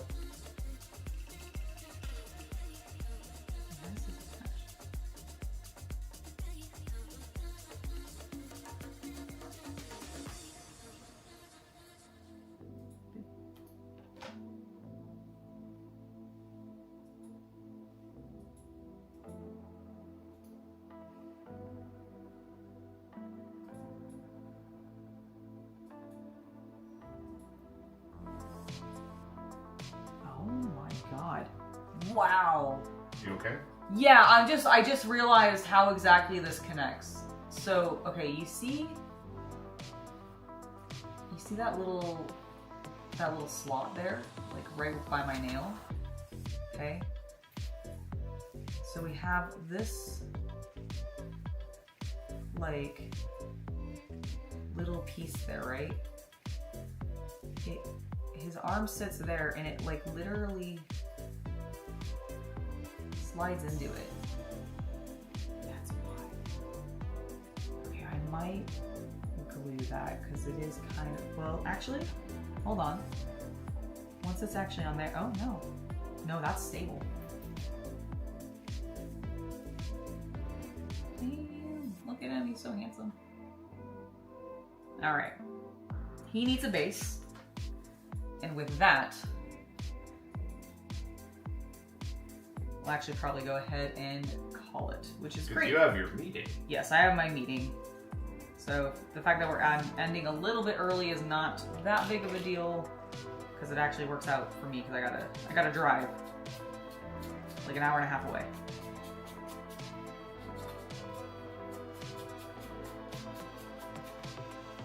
All right, well, let's get him onto his base.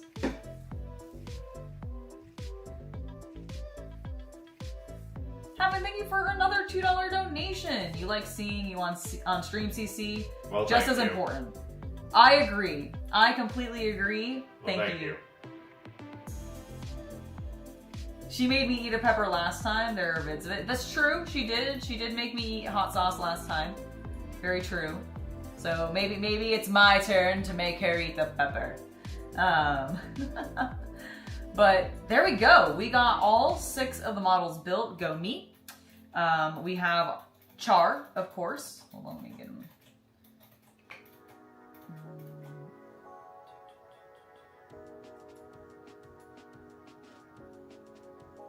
So Char. We have a Zaku 2. Doing his little superhero landing. We have another Zaku 2, who frankly looks badass with his axe up. That's really cool looking. And then we have a Leo.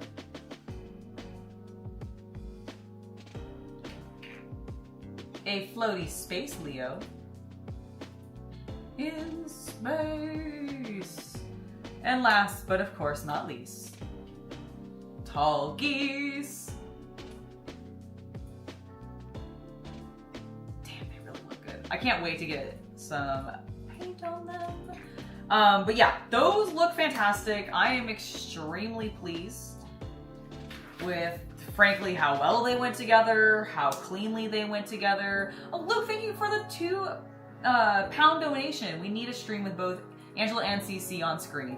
I agree. Maybe we'll get him on a painting stream with me at some point where we actually like insert high-pitched screeching from me here. get him visible a little bit more. I would approve of that, absolutely. But yeah, I really enjoyed getting to build these Gundam with you. I really hope that you enjoyed seeing them as well. You can expect to see a little bit more of them, at least of the Leos and the Tallgeese, on stream next week because I will be working on them again. But as I was saying, tomorrow at 1 p.m. Pacific time, or your regional equivalent, I will be live with Shay, the Shy Goth Secret, and she and I will be painting some Tyranids. I'm very excited about this. It'll likely be Gene Stealer Cult, or not Gene Stealer Cult, but Gene Stealer's that we'll be painting, and I can't wait. Like, I love having Shay over. She's super fun to chat with, super fun to hang out with, and I really like getting her into miniature painting and hobbying, so let's continue to corrupt her, everybody, and I hope that you can join me in doing so.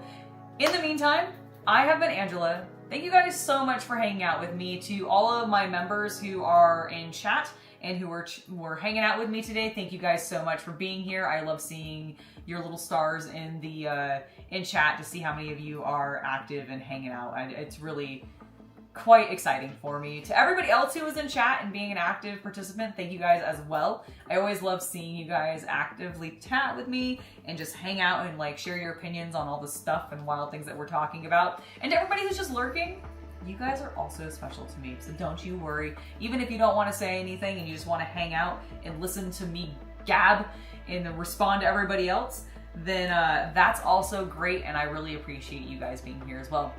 All right, everybody. Thank you so much. I've been Angela, Chaos Cultist. Thank you for talking with me throughout the day. Bye, folks. And we will see you all tomorrow with Shay. Bye, everybody.